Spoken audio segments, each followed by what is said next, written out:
한 주 잘 보내셨습니까? 네. 오늘은 지금부터는 아마 이번 세 번째 주까지는 신라 삼국 통일의 주역, 신라 삼국 통일의 아마 주역에 대해서 아마 제가 이렇게 강의를 하게 될 겁니다. 아마 가장 대표적인 사람이 태종무열왕입니다. 태종무열왕. 아마 신라 역사의 전체에 가장 큰 어떤 일대의 어떤 이렇게 그 획을 끊는다라면은 태종무열왕 김춘추가 왕위에 즉위하는 겁니다. 그래서 아마 내어드린 아마 이렇게 프린트물에 보게 되면은 수어지교 이렇게 김춘추와 김유신 이렇게 되어 있습니다. 사실은 김유신과 김춘추는 그러니까 김유신이 7살 선배됩니다. 7살 선배되지만은 막연한 그 친구처럼 그렇게 대부분 지내죠. 그래서 우리는 뭐 7살, 10살까지는 그냥 이렇게 친구처럼 이렇게 지내셔도 됩니다.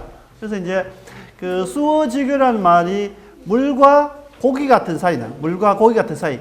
뗄래야 뗄 수가 없는 거죠. 뗄래야 뗄 수 없는 겁니다. 그래서 이제 수어지교. 그래서 아마 김춘추와 김유신에 대해서 아마 일본이나 당나라에서 수어지교라는 표현을 굉장히 많이 쓰고 또 나중에 김유신이 죽을 때 그 태종무열왕 아들 문무왕이 또 수어지교라는 표현을 그렇게 또 쓰기도 합니다. 그래서 이제 정말로 뗄래야 뗄 수 없는 부분. 그래서 오늘 아마 태종무열왕 김춘추를 하면서 아마 다음 시간에 있는 김유신과 이렇게 같이 이렇게 섞어서 아마 이야기를 아마 하게 될 겁니다. 그래서 그러한 과정이 있고요.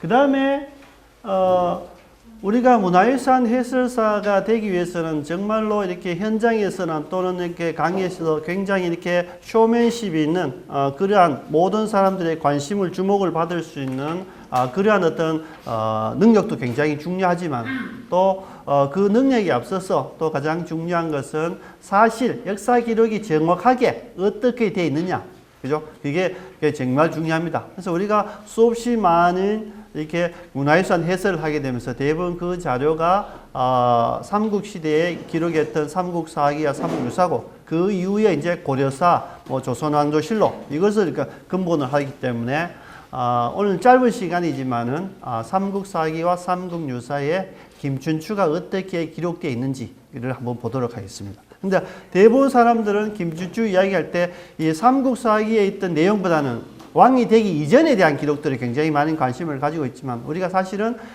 태종무열왕 김춘추가 왕이 되고 난 다음에 어떤 과정이 있었는지를 사실은 이렇게 관심 가진 분들이 굉장히 좀 드물지만은 이렇게 한번 백제와의 통일 전쟁을 하면서 이렇게 했던 상황을 설명드리겠습니다.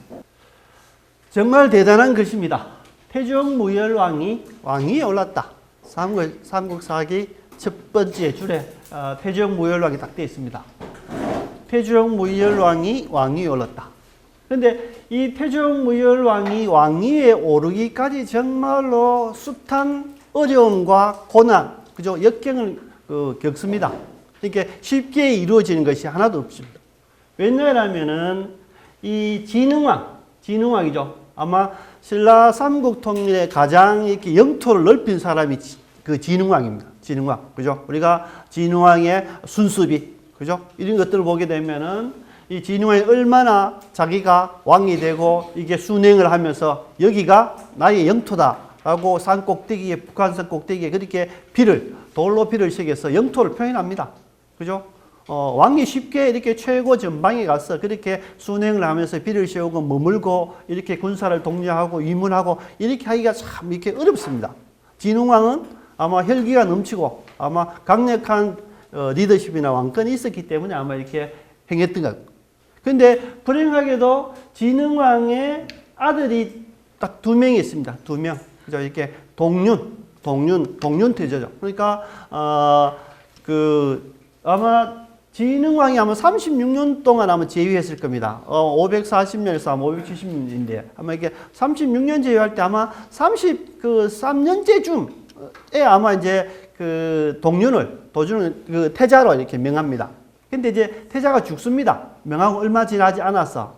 죽다 보니까 그 두 번째 이제 그 아들이 이제 우리가 사륜이라 합니다. 사륜 또는 금륜이라 하기도 합니다. 이렇게 사륜 이렇게 하고 또 관로에서 또는 금륜이라 한다 했는데 우리가 삼국사기에는 이렇게 뭡니까 그 진지왕으로 표현되어 있지만은 삼국유사에는 이 진지왕이 이렇게 사륜이기 때문에 사륜왕으로 표현했습니다. 삼국유사에는 사륜왕으로 이렇게 표현되어 있습니다. 근데 진지가 이제 두 번째 아들이 이제 진지가 되죠.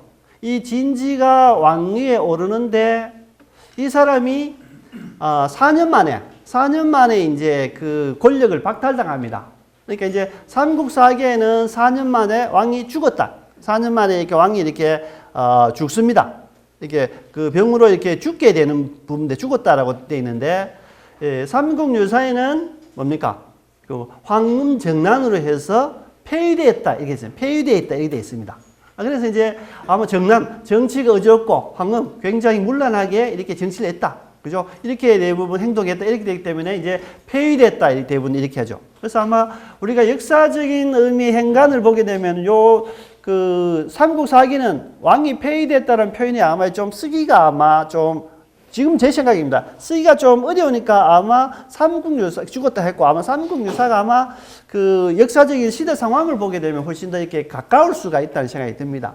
그리고 이 진흥왕 당시에는 벌써 뭡니까?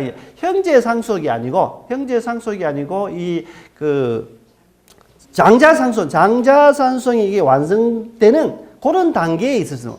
왕자. 이제 옛날에는 형이 죽으면 동생이 찾아오고 쭉쭉 물러나고 했는데 요때부터는 이제 아버지 죽으면은 삼촌 있고 뭐 해도 바로 이렇게 왕이 되는 조선시대처럼 그렇게 이제 장자승계로 대부분 그러한 부분이었는데 아마 이 진지왕이 이렇게 왕이 될 수 있었던 것은 아마 이 거칠 사나이, 이 거칠부가 왜냐하면 진지왕이 왕위에 즉위하고 거칠부를 중시로 삼았다 해서 아마 최고의 권력자로 이렇게 삼았기 때문에 아마 이 거칠부가 군사력이 강하기 때문에 아마 이 거칠부와 아마 진지가 그 사륜이 태자 사륜이 아마 이렇게 합심해서 왕권을 이렇게 그 가지고 있지 않았을까라는 생각이 들고 그러다 보니까 이 진지왕이 이제는 아버지 진흥왕이 틀을 닦아놓은 것들로 가지고 이제는 진골들을 좀 이렇게 꽉 잡아서 이제 진짜 고구려백제처럼 강력한 국가로 만들려는 그런 야심이 있었던 것 같아요.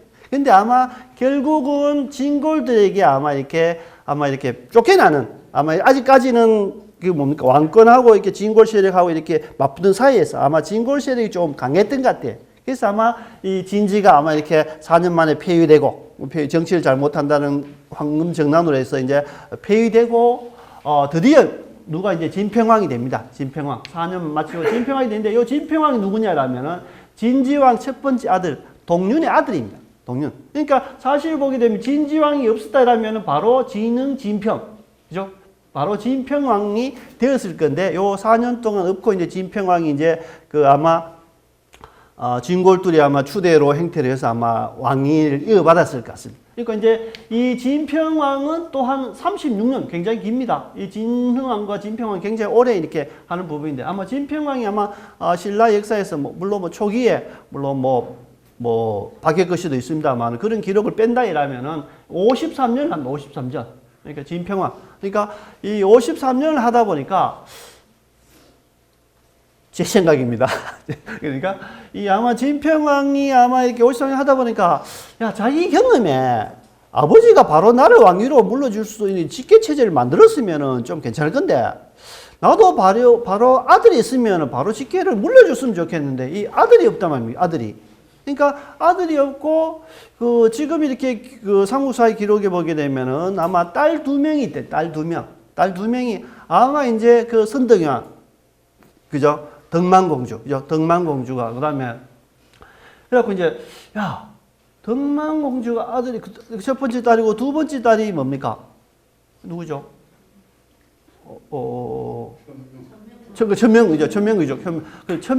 천명이 둘째 딸이고 나중에 요 화당시기에 보게 되면은 천명이 언니로 돼 있고 그게 덕만이 이제 둘째로 이렇게 되어 있습니다. 근데 이제 삼국사의 기록에 따라서 우리 학자들은 아마 선덕여왕이 이제 맞이라고 첫째라고 생각하고 이제 아마 이렇게 천명을 둘째라고 이렇게 하고 있습니다.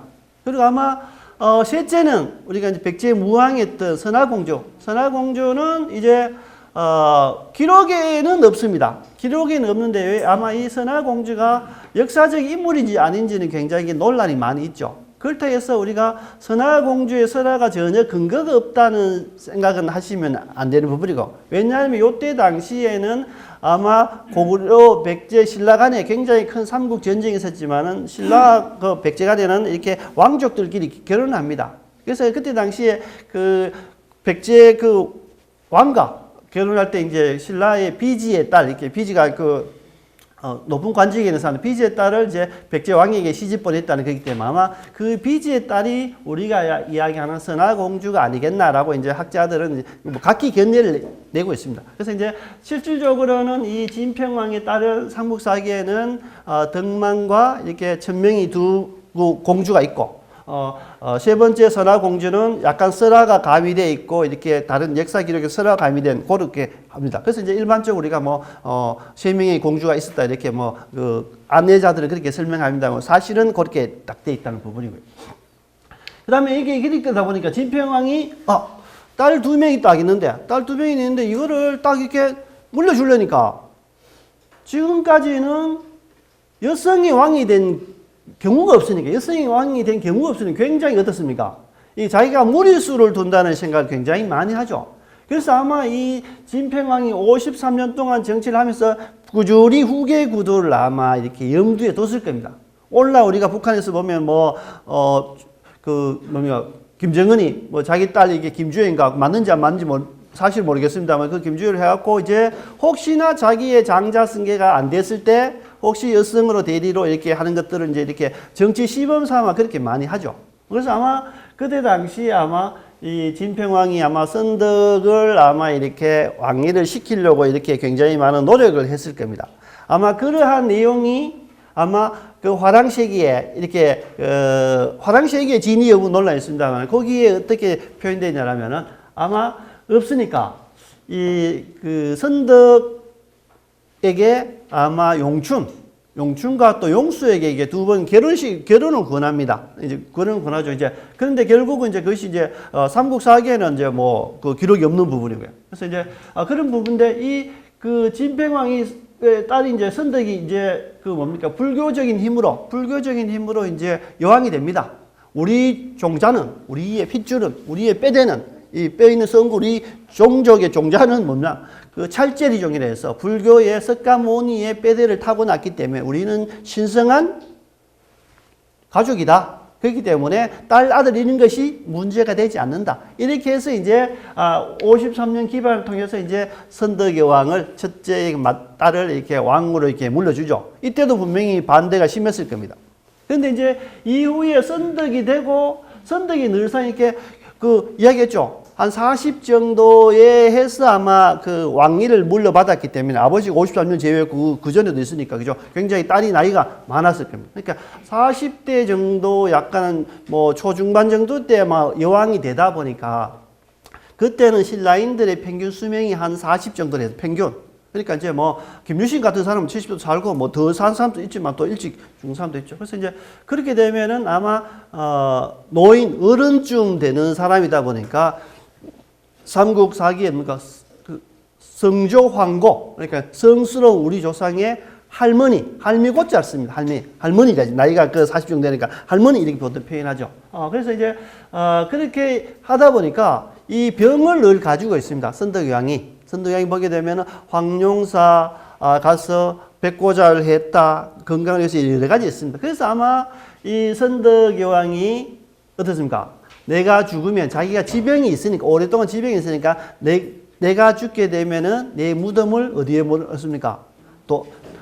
도리천에 묻어달라 하는데 신하들이 도리천이 어딘지를 이제 알지 못하니까 다시 물으니까 낭산 어디 자락이다라고 해서 낭산 꼭대기에 그 선덕여왕이 무덤이 그대로 있습니다. 그러니까 우리가 신라 56왕 중에 또 가장 또 확실하게 알 수 있는 능이 또 선덕여왕 능입니다. 왜? 명확한 기록이 있기 때문에. 그래서 그 이후에 한 30년 정도 지나서 이제 신라 삼국 통일한 이후에 이제 사천왕사를 이렇게 짓다 보니까 우리가 부처님 올라갈 수 있는 수미단에 33개의 그 하늘이 있습니다. 그 중에 이제 사천왕, 우리가 절에 들어갈 때 사천왕, 이제 일반 사회가 부처님 세계에 들어간 단계죠. 요 부처님 세계 위에 그 사천왕 위에 있는 것이 도리천이기 때문에 이 도리천에 묻기 때문에 선덕여왕의 세 가지 지혜로운 것 중에 한 이야기가 그렇게 나오는 부분입니다. 물론 그 전에 뭐 그 왕이기 때문에 도시계획이 어떻게 될 거라는 걸 벌써 알았겠죠. 도시계획의 사전에 이제 알았기 때문에 아마 이렇게 그런 나중에 후대 사람들이 했을 겁니다.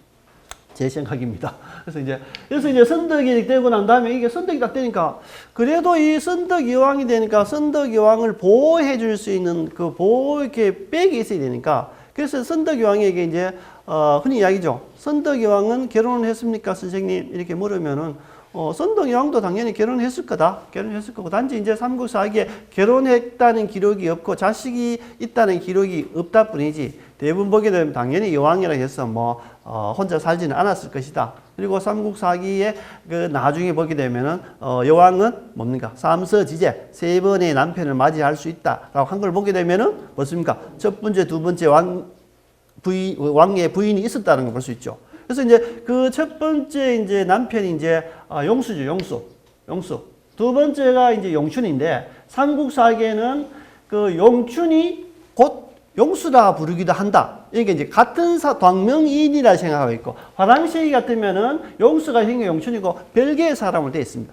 그래서 용춘과 결혼을 하고 용수와 결혼하고 나중에 다시 용춘이 다시 이렇게 용수가 죽고 난 다음에 선덕여왕을 그 용수의 자제까지 이렇게 포함해서 거느리고 나머지 세 번째는 이제 을제에게 이렇게 그 뭡니까 시중이죠. 실제에게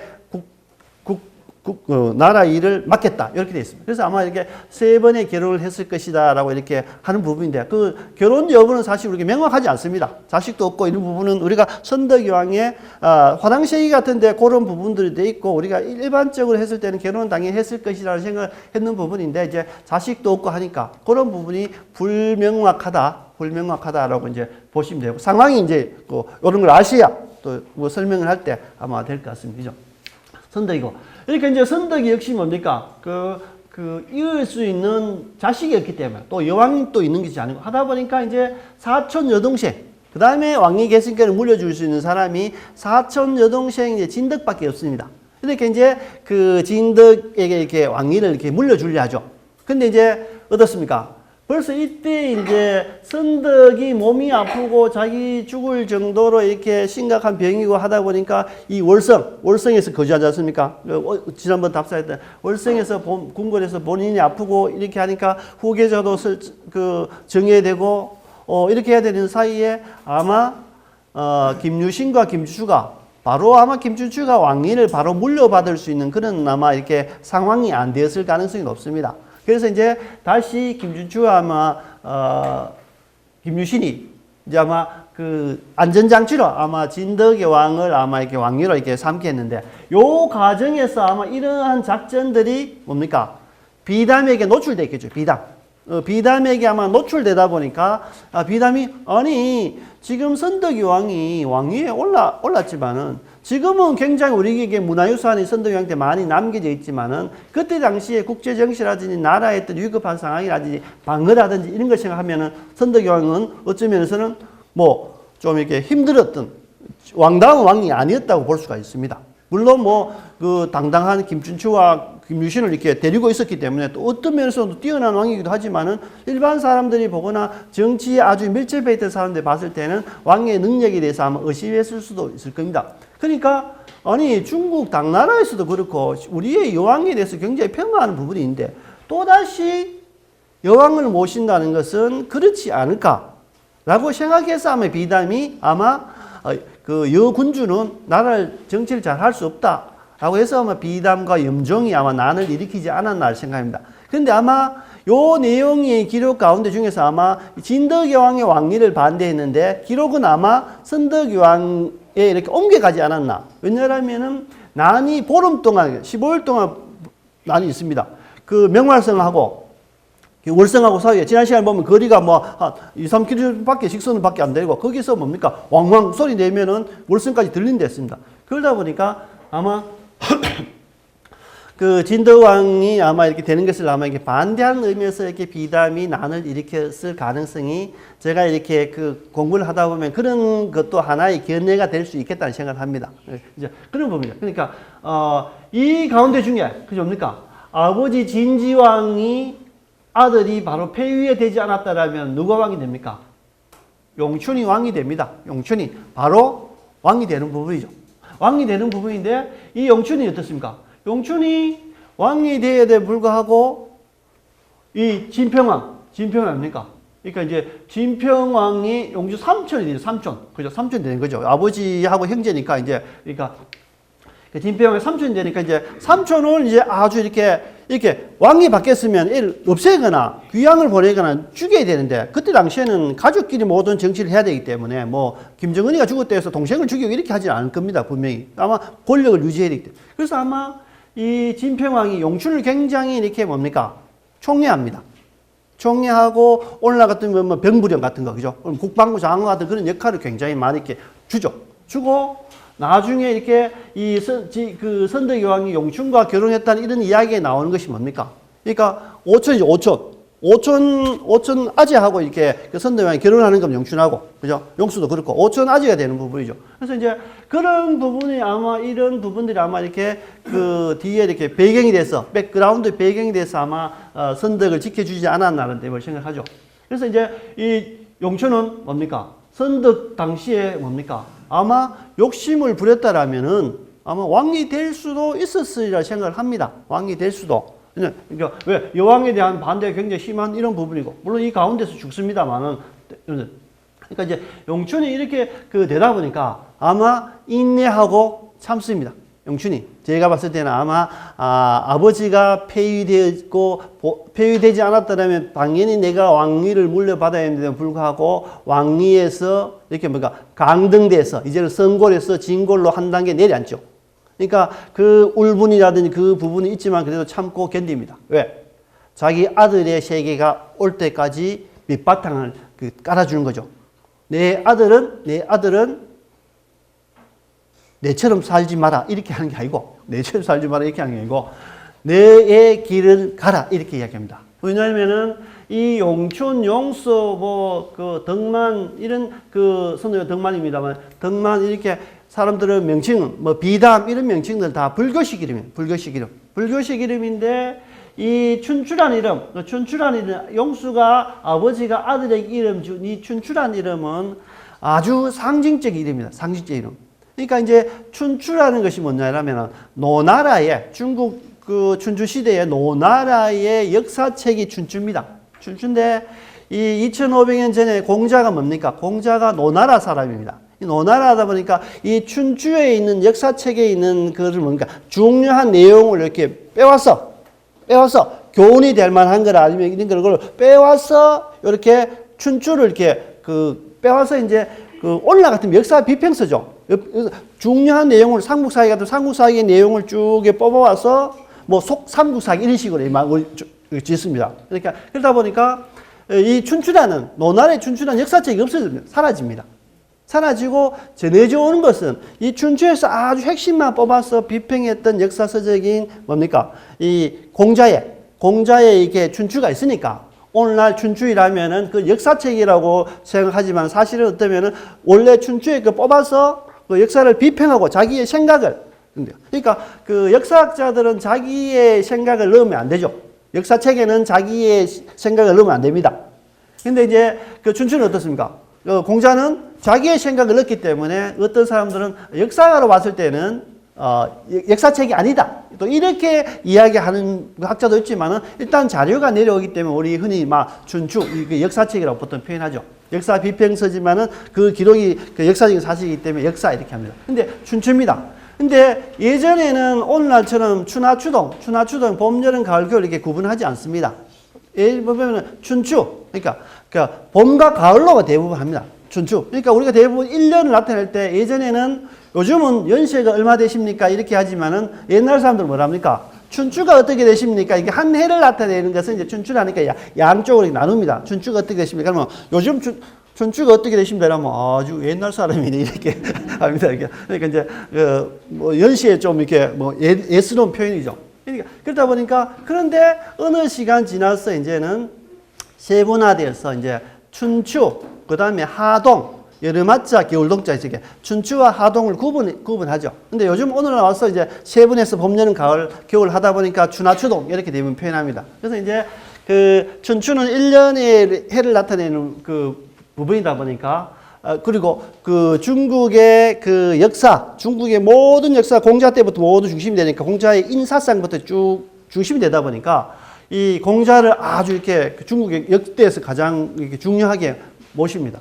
요즘 와서 그 문화 70년대, 60년대, 70년대 문화혁명 이후에 오늘날 다시 시진핑 주석가 다시 공자 사상을 되돌아가자고 이렇게 하죠. 중국의 5,000년 역사의 가장 핵심은 공자의 인사상이고 공자의 춘추 썼던 그 내용들. 그러니까 그때 당시에 이 공자를 따랐던 모든 사람들이 이 춘추이라면 중국을 대표하는 뭐 브랜드다, 뭐 아이콘이다 이렇게 합니다. 우리가 영화 같은 데 딱 보면 뭡니까?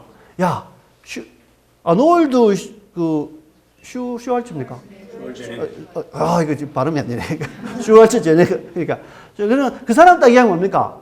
근육질의 우죽분하게 액션 영화, 전쟁 영화가 이렇게 주목이 되지 않습니까?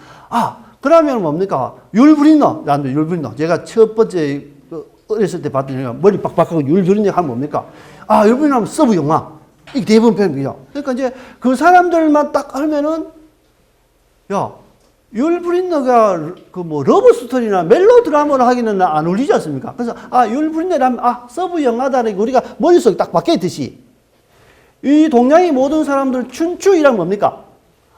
중국을 대표하는 역사적인 사상. 이걸로 춘추를 느낀다는 거예요. 그러니까 이 영춘이라는 아버지가 뭡니까? 지금 우리의 시대는 불교의 시대를 끝나고 중국이 드디어 흩어져 있던 나라가 수나라가 통합하고 수나라가 고구려와 싸우다가 30년 만에 멸망하고 난 다음에 그 수나라 장수들이 또 세운 이세민이라는 사람들이 세우는 게 이제 당나라죠. 중국 역사에 가장 화려했던 이 당나라, 우리 삼국시대에 그 관계되는 당나라죠. 이 태종대 당시에 이때 쭉 보면은 뭡니까? 중국은 춘추로 대표한다. 춘추로 대표한다. 이렇게 딱 하다 보니까 이 아버지가 너의 시대는 이제는 중국 대륙의 문화 이것이 이제는 불교의 시대에 끝나고 유교의 시대, 공자의 사상인 유교의 시대가 오니까 너는 아버지가 불교 이름을 지은 것에 비해서 너희 시대는 이제는 유교 시대이기 때문에 뭡니까? 유교의 대표적인 이렇게 브랜드 마크, 그죠? 아이콘을 춘추라고 이름 지어준다. 그러니까 아버지가 자기에게 이름을 지어준 거 가지고 사람이 살아갑니다. 그죠? 우리 삼국사기에 보게 되면 뭡니까? 이 대야성 전투할 때 이 죽죽이라는 사람이 있어요. 죽죽. 대나무 죽죠. 죽죽이랬죠. 죽죽이 뭡니까? 전쟁에 대야성이 무너지면서 품석도 죽고 다 했을 때 뭡니까? 끝까지 성문을 걸어 잠그고 싸웁니다. 그 밑에 있던 동료가 이야기하죠. 이제 이미 대시에는 기울어졌기 때문에 여기서 싸우는 것은 헛된 죽음이다. 남자가 수모를 참고 견디었어. 살아남았어. 나중에 뭡니까? 권토중례 하듯이 정말로 말 달려서 흙먼지가 와서 되듯이 그렇게 복귀하고 복수하고 다시 원상 복귀하는 것이 권태중례하는 것이 이제 진정한 가치가 아니겠는가라고 하지만은 이 죽직은 딱 이야기하죠. 그대의 말이 옳지. 당연히 그대의 말이 옳지만은 그렇지만은 내 아버지가 내 이름을 대나무 2개 죽죽이라 지어진 것은 뭐냐? 부러질전정 타협하지 말라고 아버지가 나에게 이름을 지어준 것이다. 그렇기 때문에 나는 질 줄 알면서도 가서 몇 명을 죽이고 자기도 죽습니다. 또 그 동료도 따라서 죽죠. 이제 그러한 부분이죠. 그러니까 그러한 그 자기 이름에 갖고 있는 그를 가지고 살다 보니까 이 김춘추는 뭡니까? 어릴 때부터 그러한 생각, 자기의 할아버지가 왕위에 폐위되고 자기 아버지가 왕위를 빼앗지 않고 이 자신을 위해서 시대를 열어주고 너의 시대는 이렇다라고 이야기해 준 그런 면에서 보면 정말로 대단한 그죠? 그래서 이제 춘추라고 이름 지어주고 이 춘추는 602년 이제 출생해서 654년 그러니까 여기 보면은 이제 한 52세 그죠? 52세에 대부분 보게 되면 왕위에 옵니다. 왕위에 오르고 7년 만에 왕위에 가지고 있다가 661년 6월 달에 660년에는 백제 그 부효의 사별성을 함락하고 백제를 멸합니다. 백제를 말지만 그 다음에 뭡니까? 그 다음에 이제 6월달 죽죠. 죽습니다. 그래서 59세의 일기로 춘추는 그 내리죠. 근데 거기에 비하면 김유신은 595년이기 때문에 여기 7년이 앞섭니다. 7년이 앞서고 나중에 12년 후에 적어서 거의 70까지 하니까 뭡니까? 이 김춘추보다가 한 17년, 18년 이렇게 19년에서 여기 20년 사이에 더 삽니다. 그렇지만은 뭡니까? 물과 고기 같은 친구로 또 가족 간의 그 누이 동생과의 그 혈연 관계로 해서 삼국 통일을 이룩한 어떤 운동력이 되는 거죠. 그러니까 이제 김춘추, 김유신. 그래서 남들은 김춘추를 이야기합니다. 외세의 세력을 업어서 외세의 세력을 해서 동족을 멸한 사람이다. 이렇게 단재 진지호 선생 이야 몇제 역사학자들은 이야기했지만 전혀 그렇지 않다. 왜냐하면 그때 당시에 우리가 이야기했듯이 뭡니까? 고구려 백제 신라는 말이 통했는지 이제 같은 민족으로 생각했는지 전혀 없다. 단지 오로지 없어야 될 원수다. 적국이다. 이렇게 생각하기 때문에 오늘날 기준에서 예시대의 그때 상황을 평가하고 비판해서 되지 않는다. 오늘날의 역사는 오늘날의 기준으로 비판하고 당대 기준은 당대 기준에서 역사를 비판해야지 오늘날 기준에서 당대를 그 전의 시대를 비판한다는 것은 우리가 올바른 평가라고 할 수 없죠. 그렇기 때문에 김춘추는 살아남기 위해서 몸부림치다가 결국은 살아남아서 강한 자가 된 겁니다. 그죠? 그런 부분들. 그래서 용수, 그죠? 전추 이렇게 일색이 때리고 있습니다. 근데 대부분 우리가 이야기할 때는 뭐냐면은 654년 이전의 내용들을 굉장히 많이 하죠. 뭐 이렇게 중국 당태종을 만나서 어떻게 하든지 아니면 고구려의 연개솜을 만나서 뭐 했던 이야기, 일본에 갔던 이야기, 그다음에 당나라에 또 뭡니까 이렇게 그 외교를 갔던 이야기, 이 여러 가지 부분들 또는 김유신의 그 누이 동생과의 또 스토리 이런 내용들만 주로 있지만은 이 654년에서 661 사이는 우리가 사실은 이렇게 잘 관심도 또 내용은 들어있지만 그 특별하게 관심을 가지지 않았는데 아주 평범하지만 어떻게 살았는지 우리가 볼 필요가 있습니다. 그리고 이제 지자 아들이죠. 그다음 어머니는 천명부인 그러니까 그 진평왕의 둘째 딸이요.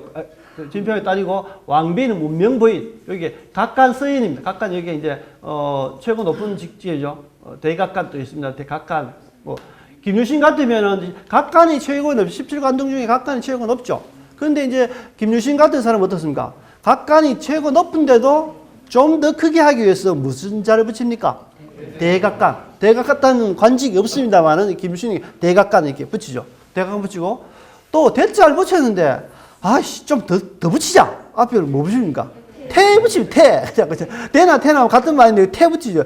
그러니까 태대각간 이렇게. 관직에서 국무총리 위에 국무총리 위에 국무총리 이렇게 거의 왕과 같은 왕은라는 표현이 없이 최고의 이렇게 그죠. 그러니까 이제 각간 서연의 딸이다. 요 서연은 김유신 장군의 아버지 이름이 서연입니다. 그런데 이제 김유신에 비해 보게 되면은 이 서연이 소현으로 소현.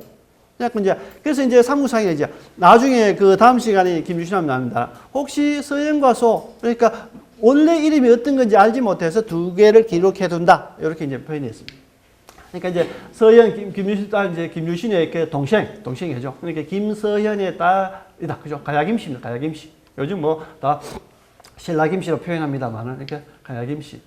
그러니까, 표현이 있다. 김춘추가 어떠한 사람인지 표현을 보게 되면은, 왕은 용모가 영특하고 늠름하여 어려서부터 세상을 다스릴 뜻이 있다. 왜? 아버지가 춘추라는 이름을 줬기 때문에 어렸을 때부터 왕을 해야 되겠다. 나라를 해야 되겠다는 생각을 갖게 됩니다. 그리고 진덕을 섬겨 지위는 2차. 여기 2차는 이벌찬인데 아마 17관동 중에 두 번째. 각각 밑에 두 번째 되는 부분입니다. 지금 여기만 있다. 당나라 황제가 특진의 관작을 제수했다. 그러니까 이제 당나라에 들어갔을 때 황제가 또 특별하게 관직을 줍니다. 그래서 이제 신라의 관직들을 보게 되면은 이렇게 뛰어난 사람들 다 이제 당나라 가서 당나라 관직도 받고 신라의 신라 관직도 받고 이렇게 갖춰요. 그러니까 이제 옛날 사람들의 이렇게 관직을 보면 깁니다. 왜? 관직명을 다 붙이기 때문에 중국 관직명이 붙이고 우리 관직명이 한 줄, 두 줄씩 끼어집니다. 김부식 같으면 한 2줄쯤 됩니다. 하도 길어갖고. 그래서 그런 관직들 쭉 나열해서 하죠. 그래서 당나라 황제가 관직을 주고 당나라의 시위, 자기를 모시는 사람 너무 뛰어나니까 있으라 했지만은 이제 극히 사용하고 이렇게 신라로 돌아옵니다. 관직을 제수했다. 그리고 이제 진덕이 죽자. 그죠? 선덕 여왕이 죽고 그 다음에 사촌 동생 진덕이 죽자. 진덕이 한 7년 정도 합니다. 7년간 지휘하죠. 요 선덕은 아마 15년, 그죠? 15년. 그 다음 진덕은 아마 이렇게 7년 이렇게 됩니다. 그러니까 진덕이 죽자 여러 신하들이 이천 알천에게, 그때 아마 가장 명망 있는 사람이 아마 알천이었습니다. 알천. 알천에게 섭정을 청하였으나 알천이 굳이 사양하며 말하였다. 저는 늙고 이렇다 할 덕행이 없습니다. 지금 덕망이 높기는 춘추공만한 이가 없으니 실로 세상을 다스릴 뛰어난 인물이라고 할 만합니다. 마침내 그를 받들어 왕으로 삼으려 하니 춘추는 3번 사양하다가 마지못하여 왕이 옳았다. 문장이 멋있습니다. 왜? 왕의 어르시죠. 수없이 어릴 때부터 춘추라는 이름을 받았고 얼마나 왕이 되고 싶었겠습니까? 그죠? 왕이 드디어 오랫동안 기다렸습니다. 그죠? 진지왕 이후에 진평왕, 그죠? 진평왕 53년을 기다렸죠. 아버지 용춘이 기다립니다. 기다리고, 그 다음에 선덕여왕 15년, 진덕 7년, 22년을 기다립니다. 22년을 쫙 기다리죠. 또 하면서 그때 그만큼 기다렸는데, 왕의 오르시지요. 이렇게 딱 했는데, 냉큼 오르면은 포함 안 납니다. 그죠? 포함이 안 납니다. 일단 거절을 해야 됩니다. 요즘도 한 3번 정도 거절할 수 있는 기회를 줘야 되는데 요즘은 한번 물어보고 해볼래? 이렇게 간다면 해보기를 하면 바로 대답 안 하면 막 다른 사람이 넘어가기 때문에 기회를 줄 때 열심히 해야 돼요. 근데 앞으로 선생님 남에게 부탁할 때 몇 번? 3번 정도 물어보고 3번 정도 물어보고 그러니까 2번의 기회가 없다. 3번은 좀 너무 심하나? 2번까지는 이렇게 물어보고 이렇게 합시다. 이랬어요. 그래서 이제 3번은 사양하다가, 못하여 왕이 옳다. 이게 아마 기본적으로 예전에 난 3번 이렇게 사양하는 것이 아마 미덕이었기 때문에 아마 이런 표현을 썼던 것 같습니다. 그리고 이제 원년, 왕이 즉위한 해를 이렇게 원년이라고 합니다. 원년. 이렇게 이제 원년에는 여름 4월에 그 왕이 죽은 아버지를 문능대왕으로 추방하고, 여기 원년이라는 표현도 이제 다 어떤 데 시대마다 다 다릅니다. 그러니까 이제 내가 4월달에 아버지 죽었는데 내가 4월달에 왕이 되면은 내가 4월달에 왕이 된 거를 원년이라 하는 해도 있고, 아버지가 죽었는 3월달 이외에 그 다음에 원년이라는 표현도 있습니다. 그러니까 이제 그는 나중에 칭원법 이런 가리가 있는데 그거 보면은 기록을 보면 요번에 바로 이렇게 그 다음에 왕이 됐는지 왕으로 칭했는 직위년을 원년으로 했는지 아니면 그때 원년을 했는지 이렇게 표현될 거고요. 그래서 원년 654년에 됐죠. 바로 이렇게 칭원법이 바로 그 해에 이제 원년을 했습니다. 4월에 왕이 죽은 아버지를 첫 번째 왕이 되면 뭡니까? 아버지 어머니를 높입니다. 네, 아버지 어머니를. 왜? 그래서 이제 아버지는 그 왕이 아니었죠. 왕이 아니었지만 대부분 이렇게 그 아버지를 이렇게 왕으로 표현한다. 문흥대왕으로 표현하고. 그러니까 이제 용춘이죠, 용춘. 그 아버지 용춘을 문흥대왕으로 추방하고 어머니를 문정태후로 삼았다. 문정태후로 삼았다. 그 다음에 또 오늘날 또 만다. 왕이 되면은 뭔가 죄수를 크게 삼아야겠다. 우리도 대통령이 되면 3.1절 특사 이렇게 첫 번째 가장 크게 이렇게 많이 합니다. 이유 다 다른 거죠. 민심을 얻기 위해서 죄수를 크게 사면하였다. 5월에 이방부녀 양수 등에게 명하여 법령을 상세히 살펴 60여조를 가담게 하였다. 법을 정리합니다. 당나라에 사신을 보내, 당나라에서 그죠? 신라분에게고 당나라에서 이제 그 태종무열로 왕이 되니까 당나라에서 사신을 보내 부절을 가지고, 이 부절이라는 것은 이제 이 신하가 왕이 직접 못 가니까 왕의 이제 징표를 주는 겁니다. 징표. 그러니까 표 같은 데서 이렇게 글씨를 새겨 있거나 아니면 뭐 잘라서 남들 맞추거나 이렇게 했는데 보통 부절이 합니다. 그러니까 왕의 신표. 그러니까 이제 그 사신이 올 때 내가 그 당 태종의 명을 받아서 대신으로 왔다. 이렇게 하죠. 그래서 보통 보게 되면 군대에 예를 들면은 그 전쟁터 나갈 때 왕이 장군에게 뭘 주냐면 칼을 주죠. 칼을 이렇게 하사합니다. 하주서 내 영역, 이 개성, 내가 이제 서울에 있는 서울 영역에서, 내 영역에서 벗어나서 전쟁할 때는 네가 나를 대신해서 왕권을 가지고 즉시 처결하고 즉시 그 그 생탈 여부를 결정해라. 이렇게 해서 칼을 내려줍니다. 그죠? 그와 마찬가지로 사신으로 갈 때는 이 부절, 왕의 표시를 가져가는 거죠. 그죠? 부절을 가지고 와서 예를 갖추어 왕을 계부동삼사 신라왕으로 책봉하였다. 신라왕으로 책봉했다. 왕이 당나라에 그죠? 책봉해 주니까 보내 감사하다는 표현을 했다. 원년 즉위했네. 2년 고구려가 백제와 말갈과 함께 군사를 연합하여 우리 북경 변경을 침략해서 33성을 탈취하였으므로 왕이 당나라의 구원을 요청하였다. 소정방을 보내 군사를 일으켜 고구려를 쳤다. 그러니까 이제 650년에는 뭡니까? 당나라의 도움을 받아서 고구려를 물쳤다. 또 맏아들 번민을 태자로 삼고 이제 즉위한 2년에 그죠? 태자 문무왕 번민을 태자로 삼고 나머지 아들 중에는 여기에 아마 이제 인물은 아마 중국 당나라에 아마 가 있으니까 당나라에 있으니까 그 셋째 아들 문왕, 요 문왕 이야기 많이 나옵니다. 그러니까 이제 첫 번째는 태종무이랑 첫 번째는 이제 문무왕 번민이죠. 두 번째가 김인문, 세 번째가 그 문왕, 그다음에 노차, 인태, 지경, 개원에게 관직을 줬다. 그러니까 자식들이 굉장히 많이 있습니다. 그리고 겨울 10월에 쭉 보게 되면은 뭐 우수주, 지금은 아마 춘천시인데 이게 흰사슴을 바쳤다. 불불군, 안동 이마 지역에서 흰돼지를 바쳤다. 그래서 이제 삼국사기에 보게 되면 흰색은 굉장히 이렇게 상스러운 좋은 색상입니다. 그래서 뭐 아주 흰것임이 계속 이렇게 바치기도 합니다. 요즘도 우리가 보통 보면은 염색체적으로는 뭐 그 흰 짐승들은 뭡니까? 멜라닌 색소라든 이런 것이 이렇게 줄어서 이렇게 대부분 되지만은 예전에는 그러한 자연과학적인 지식이 없기 때문에 이렇게 흰 것을 굉장히 이렇게 신성시했습니다. 흰색이 굉장히 드무니까. 그죠? 그러니까 굉장히 신성시한다. 왜냐하면 제가 첨성대 가서 이야기했습니다. 왜 이 좁은 곳에서 이렇게 높이도 낮은 첨성대에서 이렇게 천문을 관측했던 이런 어떤 시설들을 만들었을까? 상징적으로 만들었을까? 오늘날 보면 앉아서 보나 뭐 20m 올라가서 보나 별 차이가 뭐 시력달의 차이가 날 건데 라고 이야기했습니다. 그래서 그때 당시에는 뭡니까? 이야기했죠. 바람이 불고 비가 오고 땅이 흔들리고 이렇게 천둥이 치고 이런 모든 계기월식 일식들 이런 어떤 것들을 보게 되면은 이 자연과학적인 지식이 없던 시대는 굉장히 그것이 공포의 대상이 되었고 자연을 즐길 수 있는 마음이 있는 것이 아니고 공포의 대상이 되기 때문에 아마 그런 것들 자연이 특이한 이런 흰 거를 좋아하니까 아마 이렇게 흰 돼지, 흰 사슴들을 이렇게 나오게 되면은 잡아서 왕에게 바치는 것이 가장 일반적이었죠. 그죠? 되고. 그 다음에 머리 하나에 몸이 둘, 다리가 8이었다. 이런 것들 뭡니까? 굉장히 뭐 목이 그 2개고 다리가 6개 이런 게 뭐 굉장히 뭡니까? 오늘 같으면 비정상적인 건데도 불구하고 굉장히 신기하기 때문에 이게 왕에게 이게 바치는 것이 있습니다. 오늘날 같으면 이해가 안 되지만 그때 당시에는 신기한 일이다라고 표현한 거죠. 그리고 뭡니까? 그 왕의 딸 지조, 요 지소 부인하면 그 다른 데는 이렇게 지소로 되어 있습니다. 여기는 지조로 되어 있습니다. 그러니까 지조를 대각찬 유신에게 시집 보냈다. 뭐냐면은 여기 보게 되면은 우리가 그 태종 무열왕이 왕이 되고 2년째 자기의 딸 중에 뭡니까?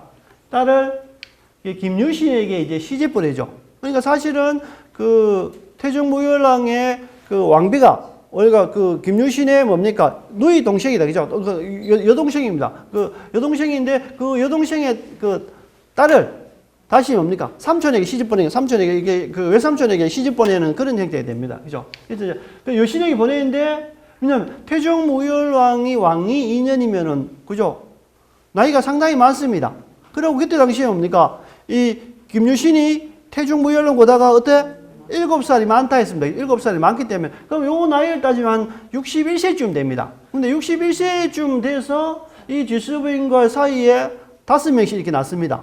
그러니까 이거를 보면 이제 이런 부분이 우리가 이제 그 역사 기록에 이게 약간 그 혼동이 있어서 이런 걸 어떻게 해석해야 될 게 아직까지 그대로 있죠. 그냥 우리는 단지 지소분 사이에 그 아이가 있었다라고 이제 인정하고 넘어가는 부분이지만 사실 역사 기록을 자세히 보게 되면 이런 어떤 해석되지 않는 문제를 어떻게 해결해야 될까라는 부분이 이제 역사학자들이 이제 연구해야 될 부분이기도 하죠. 그죠? 61시라서 아예 못 넣는지 알지만 줄줄이 주르르 나야 되니까 이제 이게 문제가 되는 부분이죠. 그죠? 그래서 이제 그때 당시에는 대부분 이게 가족끼리 결혼하는 거는 이야기했습니다. 왜냐하면은, 권력과 부를 유지할 수 있는 방법은 어떻습니까? 신라는 골품 제도이기 때문에, 그죠? 같은 계급과 결혼해야만이 그 신분을 유지할 수 있지, 자기보다가 낮은 그 신분의 계층과 결혼하게 되면은 이 낮은 사람의 계층이 상승을 올라가는 것이 아니고 높은 사람이 강등된다 했습니다. 그렇기 때문에 성골은 성골끼리, 진골은 진골끼리 해야 되는 거죠. 성골과 진골이 결혼했을 때는 성골이 진골로 격화되는 부분이죠. 그렇기 때문에 철저하게 이렇게 그 배우자나 파트너를 찾다 보니까 이 가족 관계가 제일 많을 수밖에 없다. 그러다 보니까 결국은 가족 질병이라든지 이런 부분들이 대부분 이렇게 이어져서 이러한 부분들은 유럽도 동일합니다. 그죠? 합스부르크 가문의 주걱턱은 유명하죠. 그 집안이 다 이렇게 주걱턱은 쭉 내려갑니다. 그죠? 그런 부분과 마찬가지죠. 그래서 이제, 그 지조라고 하지만 지소부인이라고 보통 표현하죠. 그래서 이제 이런 문제는 김유신이 그 부인이 과연 어떤 부인들이 있을까? 삼국사기에는 지소부인밖에 되어 있지 않지만은 우리가 또 무슨 부인이 있습니까? 제매 부인이 있다. 그죠? 그래서 이제 이 제매 부인을 어떻게 표현할까? 지소 부인이 나중에 문무왕 때 와서 이렇게 혜택을 받고 직급이 높아졌기 때문에 지소 부인이 제매 부인으로 바뀐 건지 또 그렇게 보기에는 또 어렵기 때문에 아마 지소 부인이 아마 첫 번째 부인일 가능성도 있고 또 여러 가지 이제 논란이 있습니다. 이 부분도 이제 해석해야 될 부분이다. 김유신 부인은 지소 부인과 있고 제매 부인이 있는데, 그죠? 그러니까 대부분 삼국사에게는 지조 또는 지소 이렇게 대부분 나오기 때문에 이제 이런 부분도 있고 나이의 어떤 결혼의 자식들도 있고 이 출처의 문제라든지 여러 가지 되겠죠. 그렇다고 하면은 아마 앞서 나왔던 김유신의 자식들도 나중에 이 늦게 된 부인이 본부인으로 됐을 때는 그 자식 밑으로 이렇게 넣을 수도 있는 부분이죠. 그런 부분도 있을 수 있고요. 그래서 그런 부분들은 아직까지 우리가 연구해야 될 부분이고. 그리고 이때 2년에 뭡니까? 태종무장 2년에 월성 안에 고룩 높다라는 이렇게 고룩 전망대 같은 걸 세워서 이렇게 했다. 고룩을 세웠다. 네. 그 다음에 김유신 열전에는 지소 부인이라 하였다. 김유신과 사이에 뭡니까? 삼광. 그 다음에 원술, 원정, 장희, 원망 등 아들 5명과 딸 4명을 낳았다.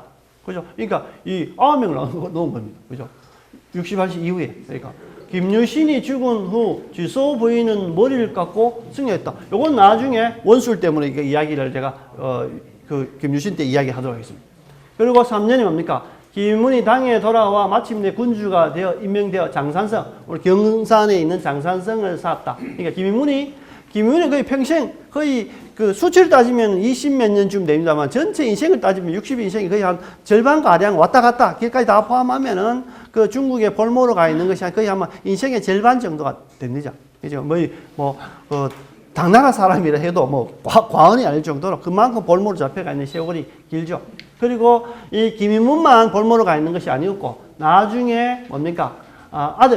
셋째 아들 문왕도 당에 보내서 조공하고 굉장히 많이 합니다. 그래서 이런 걸 보면은 요즘은 자기 자식을 굉장히 이제 수요가 적다 보니까 아끼다 보니까 험한 일 시키지 않고 다 이렇게 군대도 돈 있으면 보내지 않고 제외시켜 버렸던 그런 시대가 있었는데 이때 당시에는 가장 믿을 것이 자기의 혈족이고 또 가장 또 솔선수범한다는 의미에서 대부분 다 자기 자식들을 이렇게 최고의 전방위나 최고의 요식에 이렇게 보내죠. 그래야만 이렇게 살 수 있기 때문에. 그래서 이제 문왕도 당에 조공을 보냈다. 그리고 4년에 그죠? 일성군에 홍수가 났는데 300여 명이 이렇게 죽었다. 그리고 동쪽 토암산의 땅이 불타더니 3년 만에 깨졌다. 요 기록. 그러니까 이제 저는 아직 가보지 못했습니다만 그 주변 사람들 이야기 드리면은 우리가 토암산 넘어서 양남의 양북이죠. 앞이 양북이니까 그죠. 양북 이렇게 시장이 이렇게 그 도로 시장 그 뒤편 산에 화산석이 난다 합니다. 화산석에서는 화산이 이렇게 터져야만이 화산석이 나온 부분이니까 그 뒤에 있었기 때문에 아마 그쪽 지역에 양북 지역에 아마 이게 큰 화산이 있었기 때문에 그러한 화산 지역에 있던 그러한 표현들이 아마 삼국사기에 이렇게 정확하게 기록되지 않았나를 생각하고요. 삼국사기의 기록을 보면은 그때 당시에는 지진이라든지 그죠? 이런 부분들 굉장히 중요한 사건이기 때문에 그대로 삼국사에 기록합니다. 경성에 또는 경도에 땅이 흔들렸다. 그죠? 다 이게 지진 이야기하는 거죠. 그런 부분들이 굉장히 많이 있습니다. 그래서 요 기록을 보게 되면 아마 그런 지역이 있었을 거라는 생각이 듭니다. 토함사에 땅이 불탔다는 것은 그죠? 불고 흥륜사의 문이 저절로 무너졌다. 아마 지진이 나니까 그대로 안 무너졌겠습니까? 그리고 5년 봄정월의 중시 문충을 벼슬로 바꾸어 이찬으로 삼고 문왕을 중시로 삼았다. 자기 셋째 아들 이제 뭐 국무총리 형태로 뭐 5년에는 이제 뭐 7년에 이제 죽으니까 이제 말년되는 거죠. 문왕은 자기 아들을 뭡니까? 중시로 삼았다. 뭐 첫째 아들은 이제 태자고, 그죠? 둘째 아들은 김인문은 당나라에 가서 이제 볼모를 잡혀 있고, 셋째 아들에게 이제 중시를 맡깁니다. 3월에 왕은 하슬라의 땅이 말과가 맞닿아 했으므로 사람들이 편안치 못하였다고 여겨 경을 폐하고 주로 삼고 도덕을 두어 지켜야 했다. 여기 뭐냐면은 구주 오소겸, 그러니까 이제 서울만 왕경이 아니고 지방에 이제 5개 이렇게 그 강릉 같은 데는 이렇게 조그만 소경이를 만드는데 그게 이제 말을 안 듣고 이렇게 뭐 반란이 일어나면 뭡니까? 이게 삭제해버리고 강등시켜버리죠. 그러니까 이건 뭐 조선시대도 많이 있습니다. 반란 같은 거, 역적 같은 거 있으면 그 군 자체를 이렇게 강등시켜버리는 그런 부분이 있죠. 그러니까 지켜야 했다. 또는 실직 또는 북진을 삼았다. 실직국. 그러니까 이제 강릉 지역을 이제 그 북경의 어떤 변방의 북쪽 군진으로 삼았다.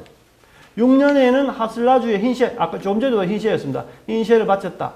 공주 기근 강가에서 큰 물 고기가 나와 죽었는데 길이가 100자나 됐다. 그것을 먹은 사람이 죽었다. 아주 긴 뭐 이렇게 우리가 보면 뭐 갈치 같은 거 아니면 뭐 고래 같은 긴 거, 이게 길이 긴 게 아마 이렇게 바다에 아주 깊은 데서 나오는 그런 것들인 것 같습니다. 이게 신기하니까. 그죠? 신기하니까. 7년 3월 당고종이 소정방에게 수군과 육군 13만 명을 거느리고 갑니다. 그러니까 이제 7년이 뭡니까?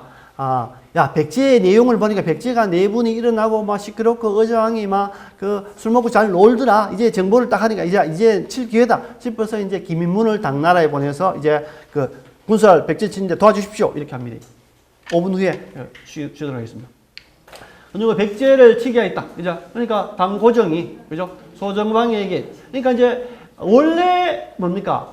그 당태준가 있죠. 김준추는 그 고구려에서 실패하고 당나라에 있을 때는 당태종과 협상을 합니다. 야, 우리 고구려 뒤에 그 후방을 노릴 테니까 우리 백제 살 때는 그 당나라가 좀 도와줘. 이렇게 했는데 그때 바로 도와준 것이 아니고 몇 년 시간 지납니다. 몇 년 시간 지나다 보니까 당태종이 죽고 당태종의 아들 이제 그 두 번째 왕이 고정입니다. 당고정이죠. 그러니까 고정 때 이제 백제가 이렇게 무르익어 갑니다. 적군을 이렇게 해서 그래서 이제 김문을 보내서 이제 하니까 당고정이 이제 보내주는 거죠.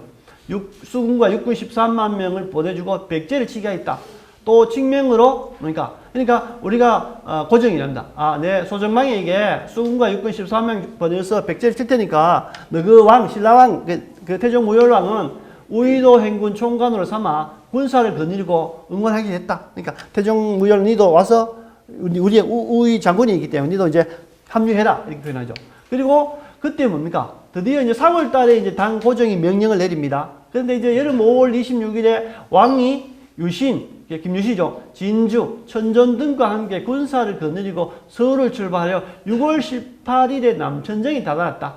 그러니까 이제 3월 달에 당 고정 명령을 받아서 이제 준비해서 이제 오고, 신라에서도 벌써 이제 5월 26일부터 준비해서 6월 18일에 이제 그 부여에 가까이 갑니다. 그리고 소정방은 내륙주에서 출발하여 많은 배가 천리에 이어져 흐름을 따라 동쪽을 내려왔다. 그러니까 6월 20일에쯤 되면은 대부분 이제 우리 평양시에 덕물 오늘날 인천공항 정도, 인천공항쯤 하는 덕물도 이쪽 지역에 이제 소정방이 배를 타고 쫙 식계를 합니다. 그래서 이제 그 인천 앞바다 정도에서 이제 드디어 뭡니까? 이 백제 그 사비성, 우리가 오늘날 금강, 그죠? 금강하구의 부위 쪽으로 올라가려면은, 순풍에 돛단 듯이 쉽게 이러면은, 그, 꽃놀이 오듯이, 여행 오듯이 배 타고 이렇게 바람풍 맞아서 이렇게 바로 올 수가 있습니다.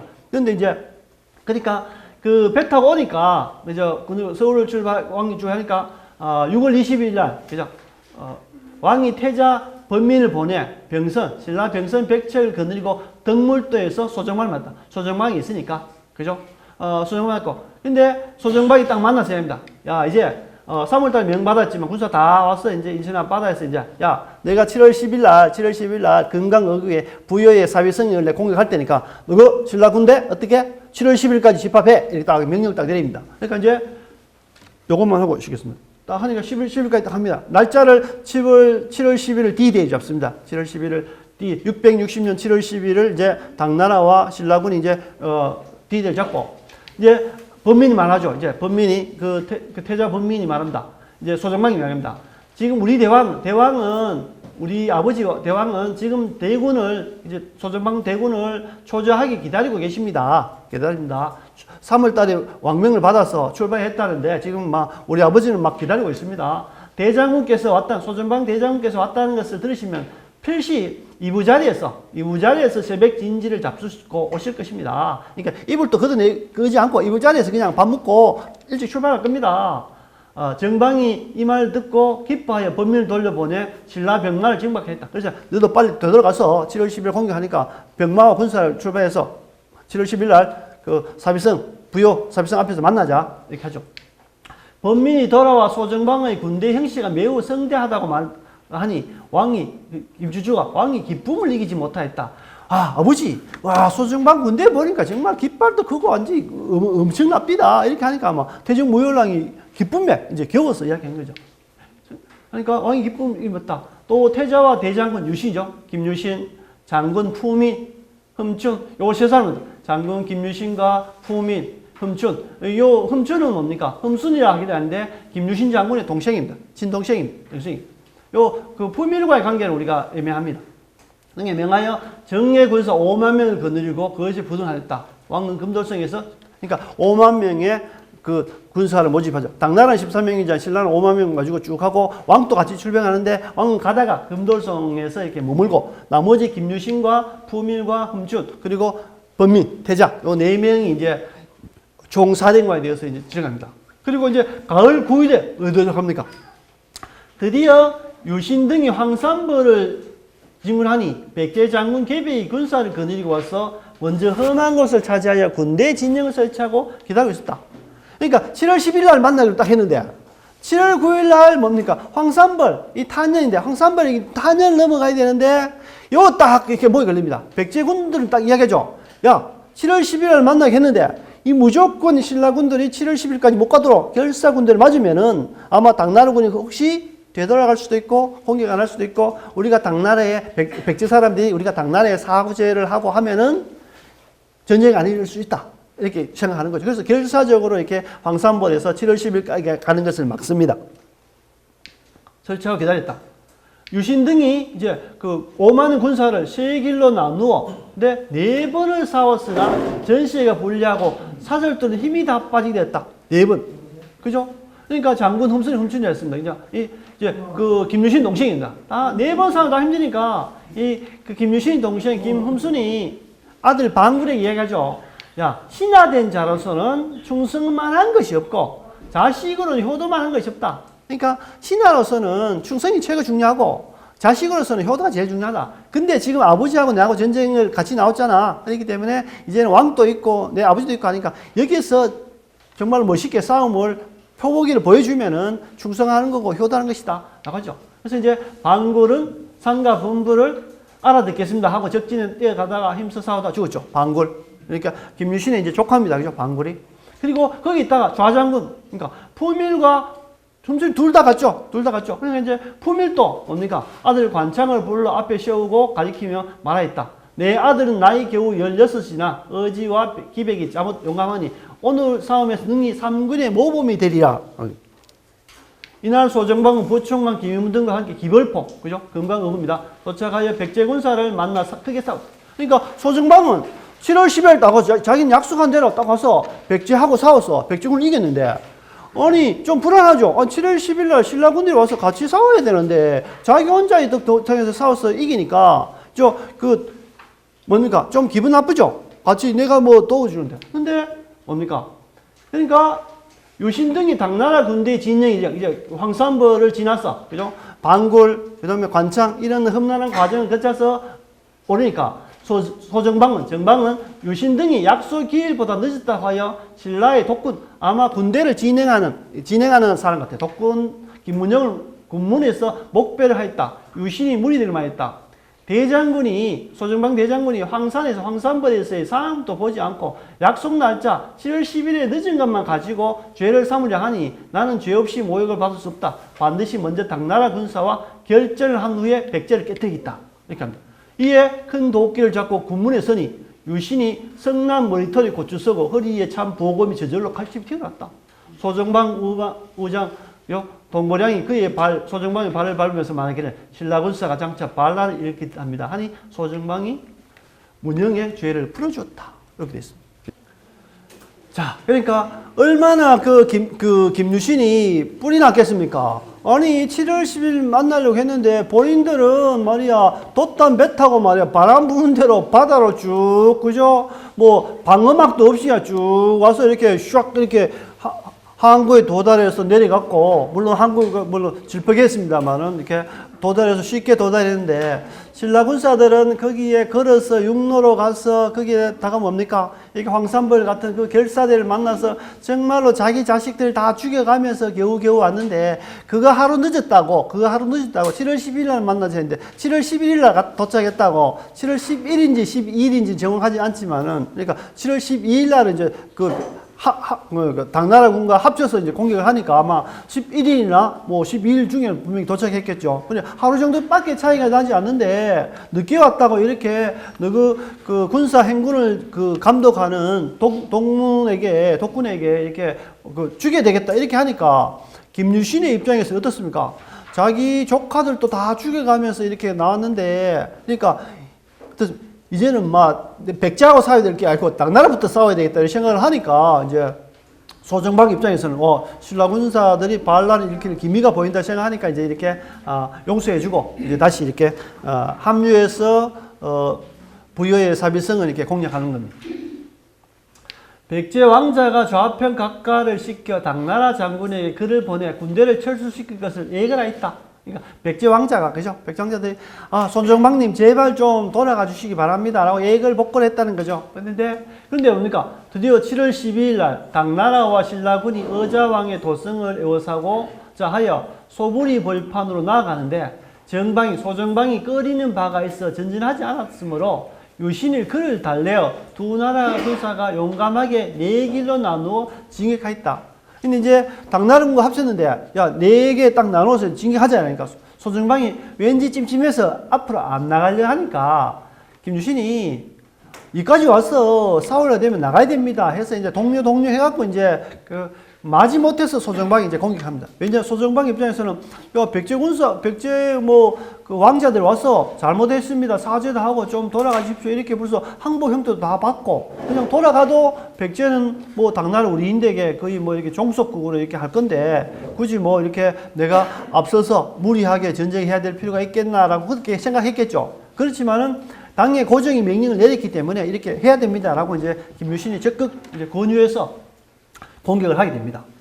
또 백제 왕자가 상자평을 시켜 제사에 쓸 가축과 음식을 보냈으나 소정방이 거절하였고 왕의 여러 아들이 몸소 좌평 6사람과 함께 나와 죄를 빌었으나 그것도 물리쳤다.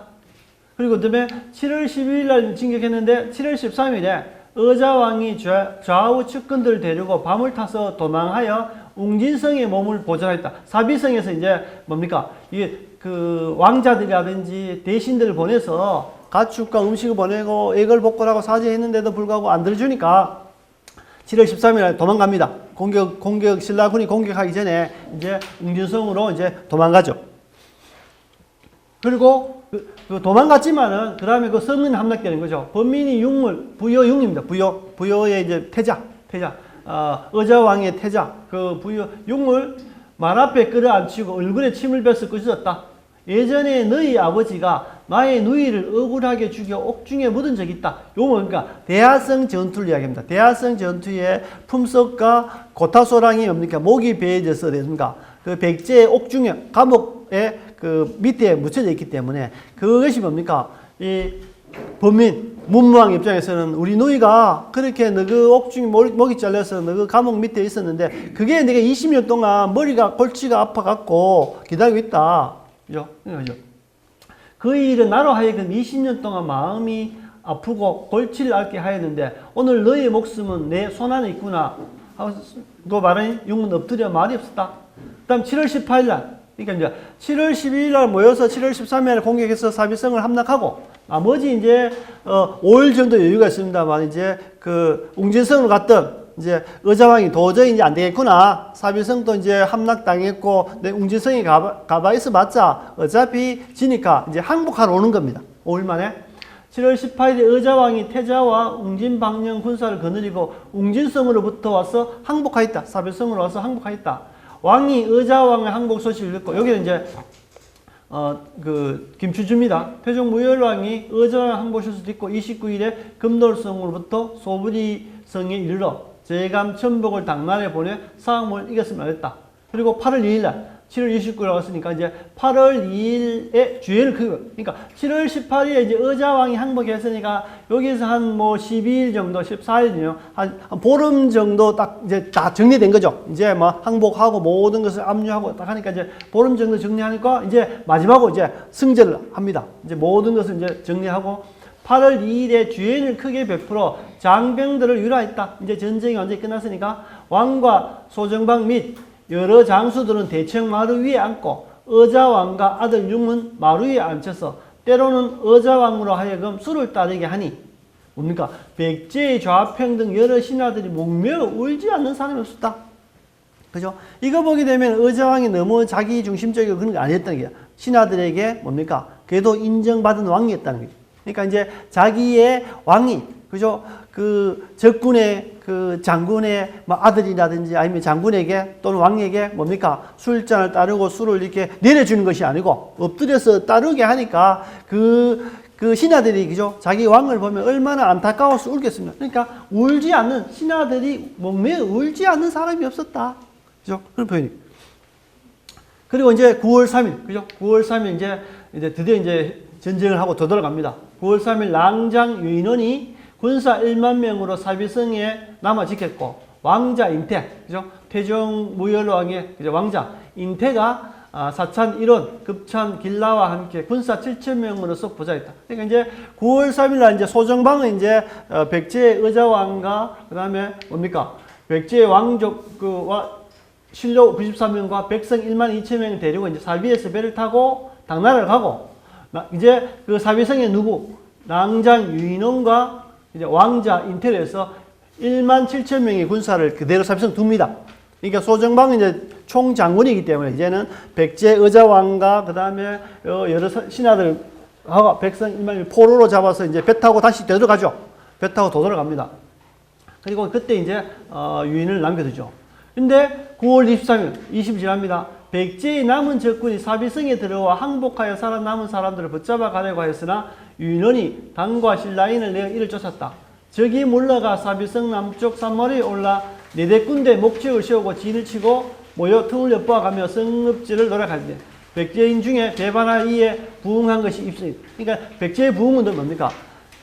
결국은 9월 3일 날 660년 9월 3일 날 이제 모든 것이 전쟁 해결되고 쫙 떠났는데 아직까지도 백제의 부흥군들은 이제 20여 개 성을 모아서 신라와 당나라에 이제 대항하는 겁니다. 이제 백제의 부흥운동이 이제 몇 년 가는 거죠. 660년에 백제가 멸망했지만은 왕도 잡히고 그 뭡니까 궁궐도 없어졌지만은 그래도 남아있는 백제의 군사들은 끊임없이 또 이렇게 백제 부흥운동을 위해서 이제 노력하고 있습니다. 그래서 이제 8년, 그 다음 660년 그 8년에 뭡니까? 봄에 죽습니다. 8년에 봄 2월에 6월달에 죽죠. 봄 2월에 백제의 남은 적들이 사비성을 공격하여 왔으므로 이 사비성은 신라 사람들이 이제 그 준비하고 당나라 사람과 준비하고 있으니까 백제 부흥군들이 노려서 했는데 이때 이찬 품위를 대장군으로 삼고 그죠? 가서 구원하겠다. 요 품일과 그죠? 흠춘, 김유신이 3명이 했는데, 요 품위를 이제 대장군들에서 이제 백제에 가서 구원병들을 이렇게 뭡니까? 신라군들이 포위되었으니까 구원하라고 해서 군대를 보냈죠. 근데 3월 5일 도중에 이르러 품일이 휘하의 군대를 나누어 먼저 두량윤성 남쪽에 군영 만들 땅을 살펴보았는데, 백제인들이 진영이 정돈되지 않았음을 바라보고 갑자기 나와서 생각지도 않게 친히 우리 군사가 놀라서 터졌다. 이게 뭐냐면은 그 황산벌 전투에서 태자 범민과 그 김유신과 푸밀과 흠춘이 이렇게 네 명이 대장군을 싸웠는데 그 다음 해에 이제 백제 반란군들이 계속 있고 그 신라의 사비성이 이제 신라군들이 포위되니까 다시 경주에서 뭡니까? 이 푸밀을 대장군 내려서 백제 부흥군들을 이렇게 물리치고 그 사비성에 있는 신라군들을 그 뭡니까? 구하게 하기 위해 갔는데 근데 이 그 푸밀 장군이 이제 군사를 이렇게 나누어서 자기가 먼저 가서 이제 군영 자리를 잡으려고 하는데 처음에 가서 이렇게 자리를 잡으려 하다가 어수선하니까 백제가 그걸 딱 보고 아직 군대가 이렇게 딱 정렬되지 않은 걸 보고 와서 공격해서 이 푸밀 장군이 그 자리에서 죽습니다. 밤에 죽죠. 밤에 이렇게 죽어서 이제 죽죠. 그래서 이 푸밀 장군의 집안에서 굉장히 슬프죠. 왜? 아들이 그 관창이 작년에 죽었는데 그 아버지가 1년 또 채 되기 전에 또 죽었으니까 정말로 이 푸밀 장군 집안에서 굉장히 슬픈 일이기도 합니다. 아버지와 자식이 죽었기 때문에. 그리고 12일에 쭉 고비산성 밖에 와서 주둔하면 쭉 넘어가 있습니다. 그러니까 근데 이때 당시 뭡니까? 병기와 짐수레를 잃어버린 것이 매우 많다. 그러니까 이때 이제 푸밀 장군이 졌을 때 같이 그 전쟁터에 참석했던 사람이 누구냐라면은 원술입니다. 김유신의 그죠? 그 둘째 아들 원술. 그죠? 첫 번째 아들은 삼광이입니다만 둘째 아들은 이제 원술이 여기 했는데 뭡니까? 요 전투에서 어떻게 표현된다면은 신라군이 문무왕이 여기 이제 요때는 뭐냐면은 신라군이 패해서 우리 군사들이 슬그머니 신라로 되돌아오는데 요때 이제 태중무열왕이 이제 하고 이제 문무왕이 교책인데 그때 이제 이야기하죠. 우리 신라 군사가 슬그머니 되돌아왔는데 전쟁에서 지고 이 일을 어떻게 했으면 좋겠노라고 김유신에게 물으니까 이야기죠. 그러면은 전쟁에 진 장군들은 다 계급 한 단계씩 강등을 시키고 내 아들 원술만큼은 우리 집안에 욕을 보였기 때문에 우리 집안에 왕족 집안하고 다 연결되어 있으니까 우리 집안에 욕을 보였기 때문에 본보기로 목을 빼 죽여야 됩니다. 이렇게 해야죠. 그러니까 이제 임금 왕의 입장에서 그렇죠.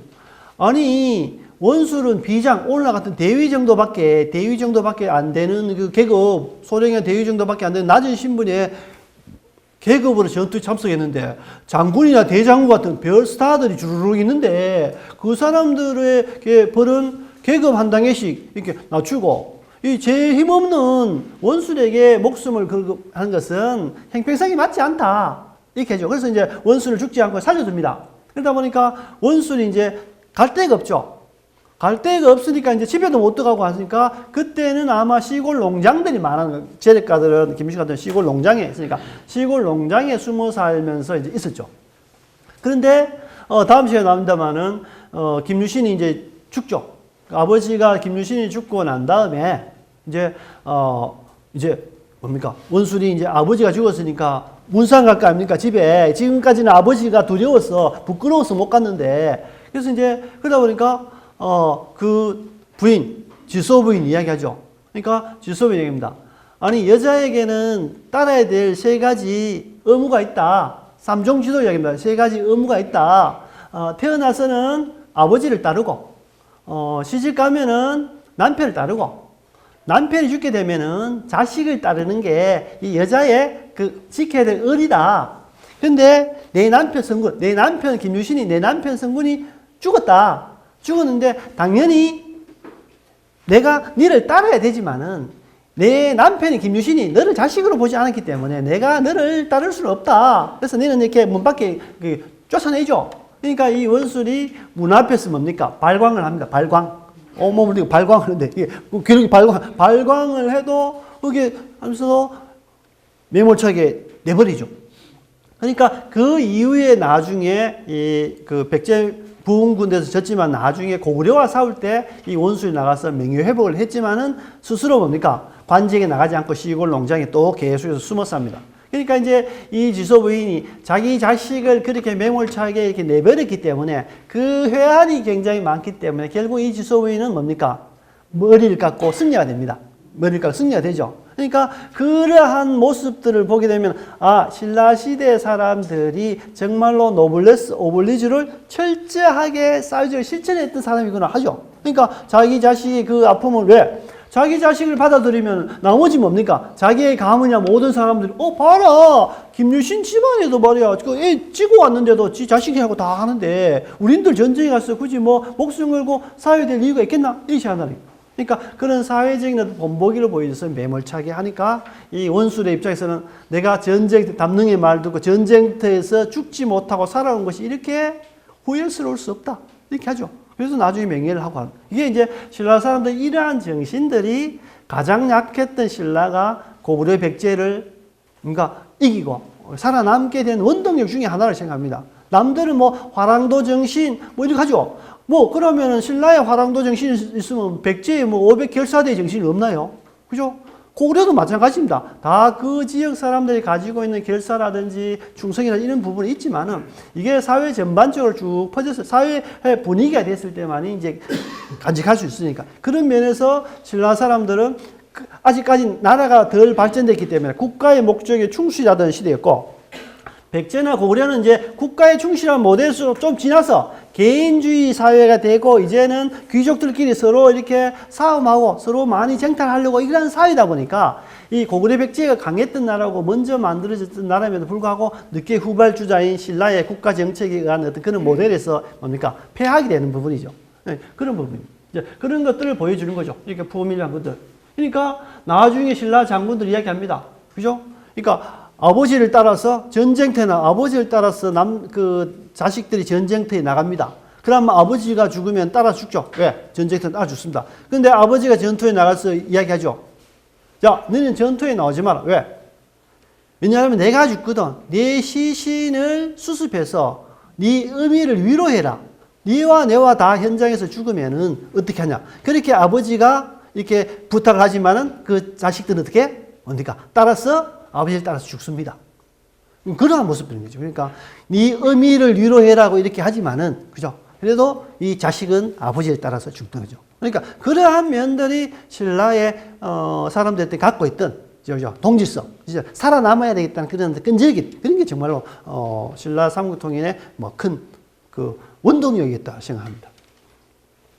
제가 울컥하네요. 울컥하네요, 그죠? 그런 겁니다.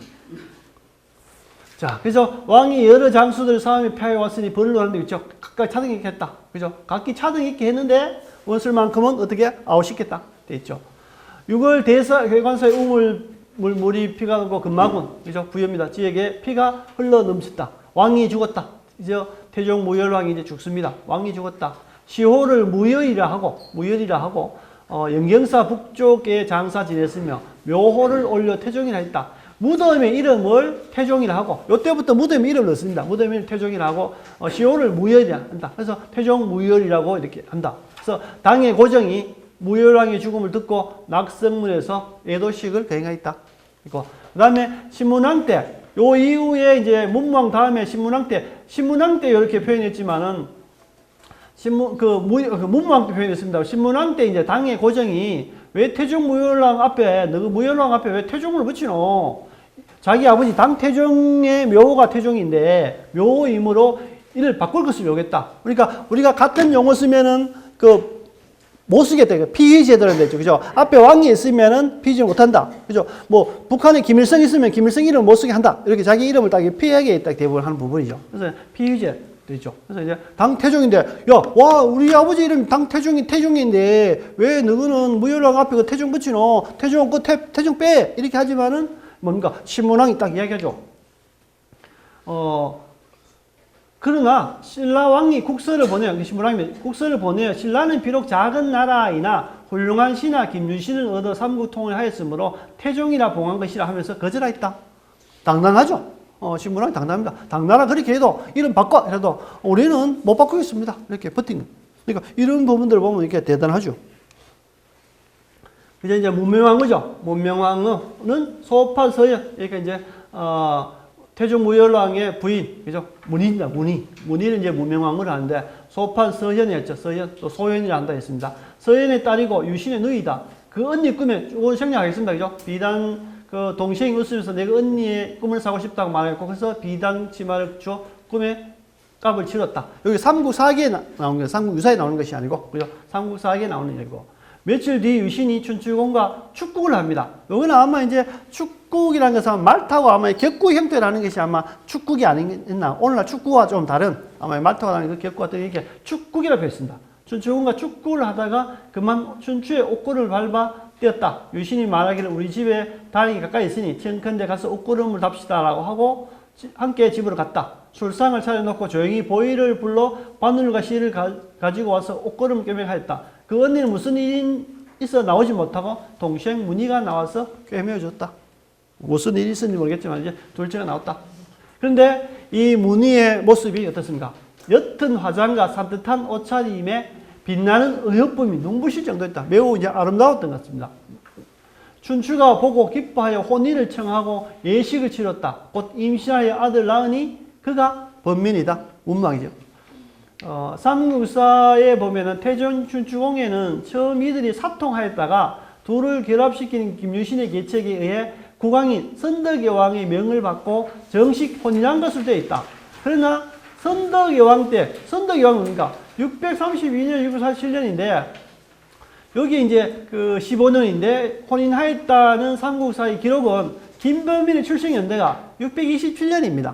김범빈이 여기 그 태어나, 왜냐면은 그 태종무열 김준추와 이제 해서 아이를 낳은 데가 이제 627년이죠. 기록을 보면. 그러니까 632년, 6 사이에 뭡니까? 선덕여왕 이전에 벌써 뭡니까?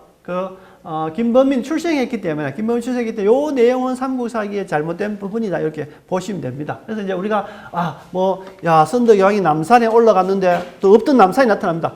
해설사들은. 선덕여왕이 남산에 올라갔는데, 옆에 저 시내 아래에 보면 연기가 무릉무릉 나는데, 그러니까, 저것이 무슨 연못이냐라고 하니까, 김유신의 누이가 아무도 모르는 그 남자아이를 배웠기 때문에 뭡니까? 불태워 죽인다고 합니다. 라고 하니까, 감히 김유신의 장군의 누이를 누가 건드렸어? 건드릴 수 있는 놈은 누구야? 이게 딱 보니까 김준추의 얼굴이 울그락불그락 해서 내 놈 짓이구나. 네가 빨리 가서 구해라. 이렇게 해서 했다. 이런 표현이 있습니다. 근데 그런 내용은 또 후대에 만들어졌던 스토리텔링이 되겠죠. 오늘날 스토리텔링 되고, 기록을 보게 되면은 연도와는 전혀 이렇게 관계가 없다. 그죠? 자, 좋습니다.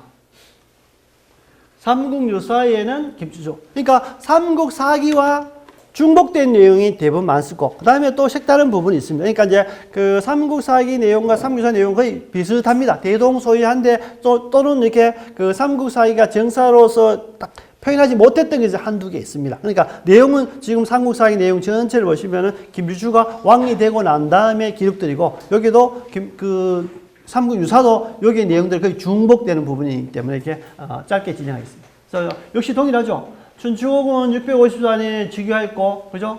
661년 죽었고 나이가 59세였다. 삼국사 기록이 있습니다. 우리가 앞에 삼국사기에서 봤던 내용이고요. 그 다음에 애공사 동쪽에 장사를 지내고 그것이 비를 씌웠다. 왕이 유신과 함께 신통한 계획을 하며 사만을 통일했고 큰 공을 세웠다. 묘호를 태종이었다. 좀 삼국사기에, 그러니까 아마 이련 스님이 삼국 유사에 태종무열왕과 깁주를 치면서 쭉 뭡니까? 삼국사기 내용을 쭉 봤기 때문에 그 내용을 그대로 옮기고 그 없던 내용들을 이렇게 조금씩 적는 그 정도의 이렇게 아마 기록을 한 부분입니다.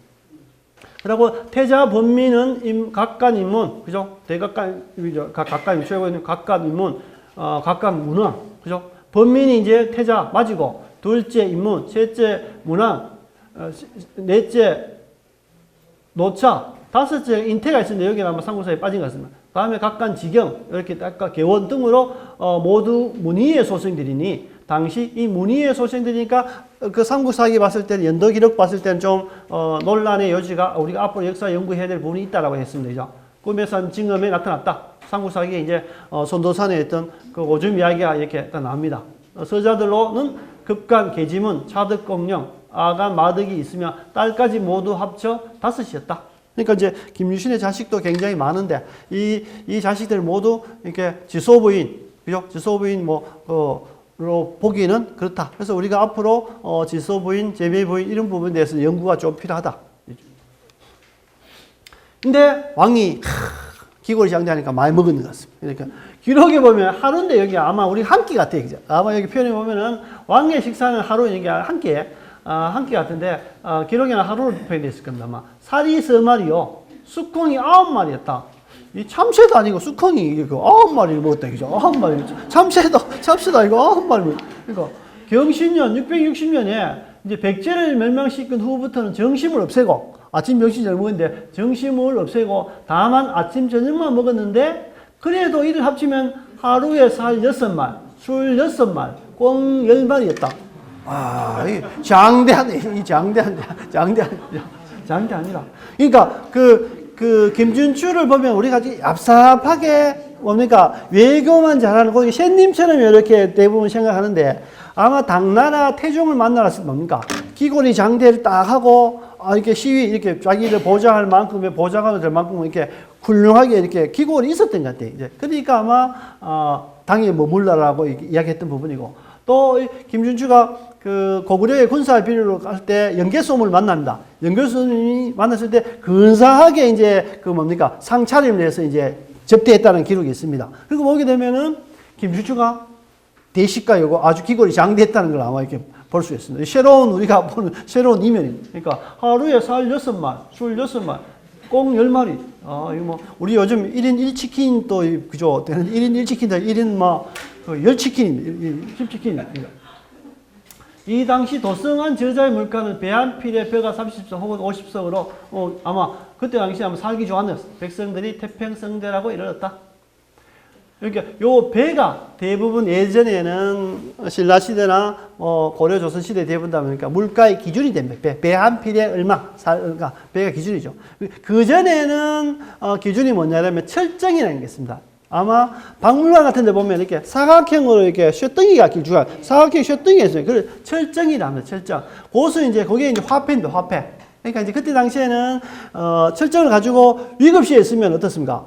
그거를 다시 녹여서 두드려 갖고 칼을 만들거나 화살촉을 만드는 부분이죠. 왜냐하면은 그렇게 하는 것이 가공 제품. 왜냐하면은 전진할 때 바로 철광석을 끓여서 철광석을 녹여서 만들기 어려우니까 평소에 철광석 같은 거를 이렇게 녹여서 이렇게 그 등기쇼를 등기쇼를 만들어 놨다가 필요시에 이제 그걸 이제 가공해서 하는 부분이죠. 그래서 이제 사라리 고분군과 135부 같은 데 보게 되면은 대부분 다, 그때는 아직까지 완전히 통일 전쟁기는 아닙니다만 그때 대부분 무덤 바닥에 보면 뭡니까? 그 철정들을 쭉 까놨습니다. 그러니까 특히 가야 지역 같은 데서는 화폐 용도를 많이 썼죠. 근데 그 화폐는 무거우니까 이제는 무거우니까 그 이후에 이제는 가장 중요한 것은 3배, 배로 가지고 이제 화폐 단위라고. 조선시대까지도 화폐 단위로도 3배를 많이 씁니다. 그래서 예전에는 뭐 군대 같은 데 안 갈 때는 뭡니까? 포 몇 피를 내고 이렇게 하는 부분이 있지. 포가 화폐의 단위였다. 그때 당시도 화폐의 단위였다는 것을 우리가 알 수 있고요. 왕이 태자로 있을 때 뭡니까? 왕이 고려를 치자고 하여 이 때문에 군사를 정하러 당나라에 들어갔더니 당나라 여기 이제 묘하게 있습니다.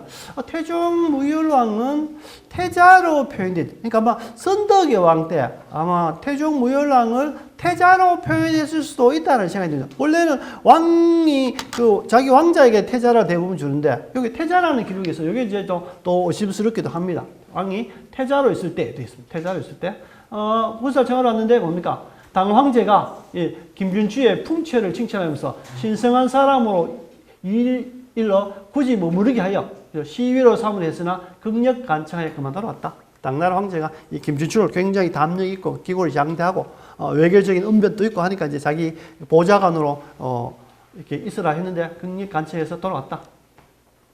이때 백제의 마지막 왕 의자는 무왕을 맞아들어서 무왕 여기 우리 선화공주의 서동이 무왕입니다. 무왕에 맞아들러서 의자죠. 사람이 거세고, 보시오. 의자가 어떤 사람이에요? 의자는 무왕에 맞아들러서 사람이 거세고 담력이 있어 어버이를 효성으로 섬기고 형제간에 우애하여 당시 동방의 증자로 일컬어졌더니 정관 15년 신축에 즉위하여 술과 계집에 빠져 정치가 문란해지고 나라가 위태롭게 됐다. 그랬습니다. 아마 의자가 태자로서의 수십 년간 있었어요. 그러니까 아마 이 태자지만은 여러 밑에 자식들이 많기 때문에 자기가 왕자로서 왕이 되기 위해서 굉장히 많은 뭡니까? 절제하고 힘들 때는 굉장히 보게 되면 한 20여 년 정도 이렇게 태자 20년 더 될 겁니다. 그 태자를 하게 되면서 많은 이렇게 백제 무왕의 자식들에게 견제받고 이렇게 하다 보니까 그 뭐 충성을 다해서 이렇게 뭐 왕을 목표 효도심을 강하고 이렇게 인자했지만은 나중에 아마 그런 스트레스가 나중에 왕이 돼갖고 뭐 자기 하고 싶은 대로 좀 그 해봤을 수도 있습니다. 우리가 뭐 생각으로 그죠? 뭐 그렇지만은 이 대부분 뭡니까? 해동의 증자라 할 만큼 굉장히 훌륭하고 효도 강했던 사람이라고 이렇게 칭찬되어 있죠. 그런데 말년이 가서 이제 출가 계집으로 물러나셨다는 것은 아마 우리가 마지막 왕, 우리가 신라의 경혜왕, 백제의 의자왕에 대해서 마지막 왕에 대해서 폄하하는 그런 역사의 무게를 줬기 때문에 또 이렇게 표현됐을지도 모릅니다. 그리고 좌평 성충이 이제 이 의자왕 때 백제의 아주 충신 좌평 성충이 간절히 말렸으나 이를 듣지 매일 술 먹고 노니까 듣지 않고 그를 오게 가뒀다. 성충이 극도를 시작하여서 감옥에서 죽게 되었을 때 글로 써서 충신은 죽어도 임금을 잊지 않을 것입니다. 만약 다른 나라 군사가 백제를 공격하거든 육로로는 탄현, 우리 그 계백 장군이었던 그죠? 탄현을 넘어오지 못하게 할 것이며 수군은 기벌포, 금강의 적군을 들여놓지 말아야 할 것입니다. 그러니까 왜 탄현을 뭐 신라군이 넘어가고 기벌포는 당나라 군대가 왔으니까 그죠? 말아야 할 것입니다. 험한 요지에 의지하여 적을 막아야 할 것입니다라고 하였으나 왕은 정신을 차리지 않았다. 정신을 차리지 않았다. 그죠? 4월에 태자궁의 암탉이 작은 참새와 혼례를 붙었으며 5월에는 사비 강둑에 큰 고기가 나와 죽었는데 길이가 세길이요 이것을 먹은 사람은 다 죽었다. 9월에 대궐 안에 있는 회나무가 사람 우는 것처럼 울었고 밤에는 대궐 남쪽 길 위에 귀신이 울었다. 그래서 이제 660년은 뭡니까? 백제 서울의 우물빛이 핏빛을 변하였으나 서해의 변에 작고 고기가 나와 죽은 것을 쭉 했습니다. 그러니까 이제 백제가 이렇게 이제 뭡니까? 흐트러져 간다. 그래서 이때 뭡니까? 이 쭉 와서 이제 사람들이 미처 붙잡지 않는 듯 까닭 없이 놀라 달아나다가 엎어서 죽는 자가 10여 명이 되고 재물이 잃었다. 이때 이제 이러한 백제의 멸망에 가는 분위기를 신라가 파악하고 뭡니까? 김인문을 보내서 뭡니까? 김인문을 보내서 이제는 뭡니까? 이제 백제를 칠 때가 되었습니다라고 이제 보냅니다. 이런 신라 멸망이 했던 얘기죠. 그래서 뭡니까? 백제는 둥근 다리요 신라는 초승달과 같다. 이 표현은 많죠. 우리가 계림황렵, 그러니까 계림의 숲은 이제는 낙엽이 들고 송악의 숲은 이제 푸른 기가 돈다. 이게 뭐 달이나 뭐 나무의 잎이나 이런 걸 가지고 신라 말을 보통 백제나 신라 말을 표현하는데 이것은 아마 후대 사람들이 아마 이렇게 기록으로 이렇게 소급해서 아마 이야기한 것 같습니다. 그죠? 자, 그다음 뭔가 태종 우열왕이 백제 국내에 괴변이 많다. 조금 전에 그런 여러 가지 괴변들이 많다는 소문을 듣고 현경 5년에 경신에 인문, 둘째 아들 인문을 당나라 사신으로 보내어 군사를 청했다. 그래서 요 군사를 청했을 때 뭡니까? 그죠? 소정방이 군사 13명을 거느리고 오고 또 신라 군대 5만 명을 뭐 차출해서 이렇게 사비성 앞에서 7월 10일 날 싸우자라고 이렇게 했다는 거죠. 그러니까 삼국사기도 그 내용과 동일한 부분인데 삼국사기에 없던 내용들을 이렇게 보완해서 설명하는데 내용은 동일하다는 거죠. 그죠? 장군 5만 동일하죠. 자, 의자왕이 병들어 죽음에 이거 이제 소정방이 이제 포로됐죠. 왜냐면은 9월 3일 날, 그죠? 9월 3일 날 신료 93명과 백제 백성 1만 2천 명을 데리고 우리가 삼국사에 보면 이제 당나라를 배 타고 소정방이 되돌아갑니다. 되돌아가니까 소정방이 이 포로들을 데리고 백제 의장을 데리고 황제를 찾아뵈니 황제는 책망만 하고 모두 용서했다. 그러니까 당 고정이 뭡니까? 의장을 보고, 너 어쩌다가 나라 있고, 이렇게 하노, 정치 좀 잘하고, 내 말 좀 잘 듣지, 이렇게 책망하다가, 책망하면 많어. 이렇게 다 용서해주는, 그런 됩니다. 그러니까, 당 고정이 이제 의장을 용서해주죠. 근데 이제 의장은 볼모로, 어차피 이제 망국의 한이기 때문에, 이 당나라의 서울에서 살게 됩니다. 그래서, 근데 이 의장이 병들어서 죽죠. 병들어서 죽음에, 황제는, 고종 황제는 금자 광록대부 유의경 별서를 추정하고 예전 신하들이 장사에, 그죠? 장사에 오는 것을 허락했다. 그죠? 그러니까 어디에 묻혔냐면 손호, 옛날 중국 삼국시대의 오나라 마라의 대왕과 진숙보, 난조 진나라의 후주의 무덤 옆에 장사하도록 명하고 함께 빌으셨다.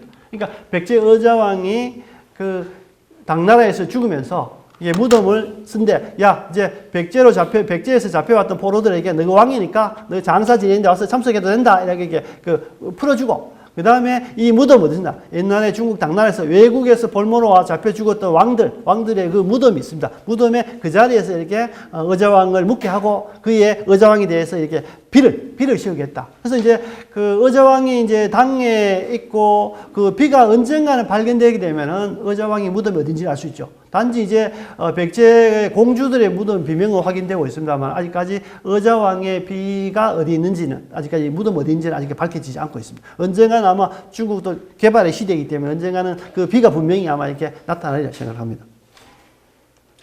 그리고 쭉 있죠. 풀고 있다. 소정방은, 그러니까 또 소정방은 나중에 보게 되면은, 소정방은 김유신 장군에 의해서 그 우리 상주에서 이렇게 양묘에서 죽였는데, 그래서 그 당교라는 곳이 있는데, 그 기록은 안 맞다라고 했습니다. 나중에 책 한번 읽어보시고요. 지금 상주 지방에 당나라 다리가 있으니 이것이 그때 묻은 자리다 하고 있으나, 만약에 이제 김유신이 소정방을 죽였다라면은, 그죠? 만약에 죽였다라면은 고구려를 치던 전쟁에서 신라 사람들이 소정방의 군대를 죽였다면 그의 총장 문제 668년에 어떻게 당나라에 청병하여 고구려를 멸망시킬 수 있었겠는가?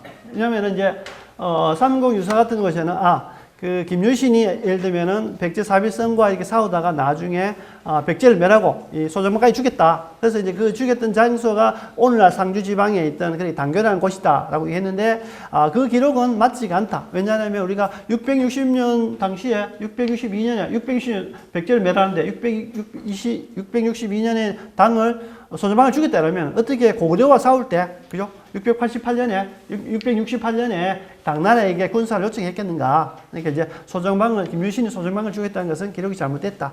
이제 그렇게 표현하는 부분이고요. 다 됐습니다. 그리고 이제 백제에 뭡니까? 우리 낙화함이 있습니다. 그죠?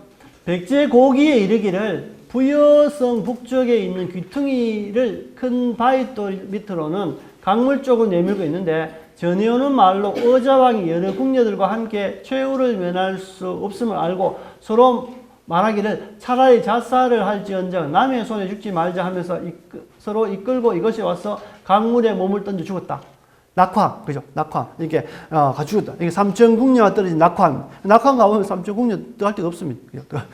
들어갈 데 없고 없습니다. 그죠? 그래서 이제 그 내용이 어디서 나오냐면은 그러므로 세상에서는 이 바위를 타싸움, 떨어져서 죽은 바위, 타싸움이라고 한다. 그 바위를 아마 이게 낙화암 쪽에 있는 그 바위를 우리는 낙화암이라 하지만은 그때 당시에는 삼국유사에는 타싸움이다. 그 떨어 죽은다. 아마 그 왕은 어떻습니까? 의자왕이 그것에 떨어 죽은 거 아니죠? 의자왕은 소정방에게 잡혀서 포로를 잡혀가서 당장안 그죠? 당장안 서안이죠. 서안에서 죽었고 그 피가 외국인 왕들의 무덤에 묻혔고 거기에 비를 씌운 공적이 있고 그때 죽었을 때 백제의 포로를 잡혀갔던 신하들 모두 가서 장사에 참여할 수 있도록 했기 때문에 백제 의자왕의 무덤은 중국에 있는 부분이고 요 기록들은 나중에 뭡니까? 아마 그를 따라서 죽은 사람들이 떨어지는데 그 바위가 그 낙화암이고 타싸움이라 한다.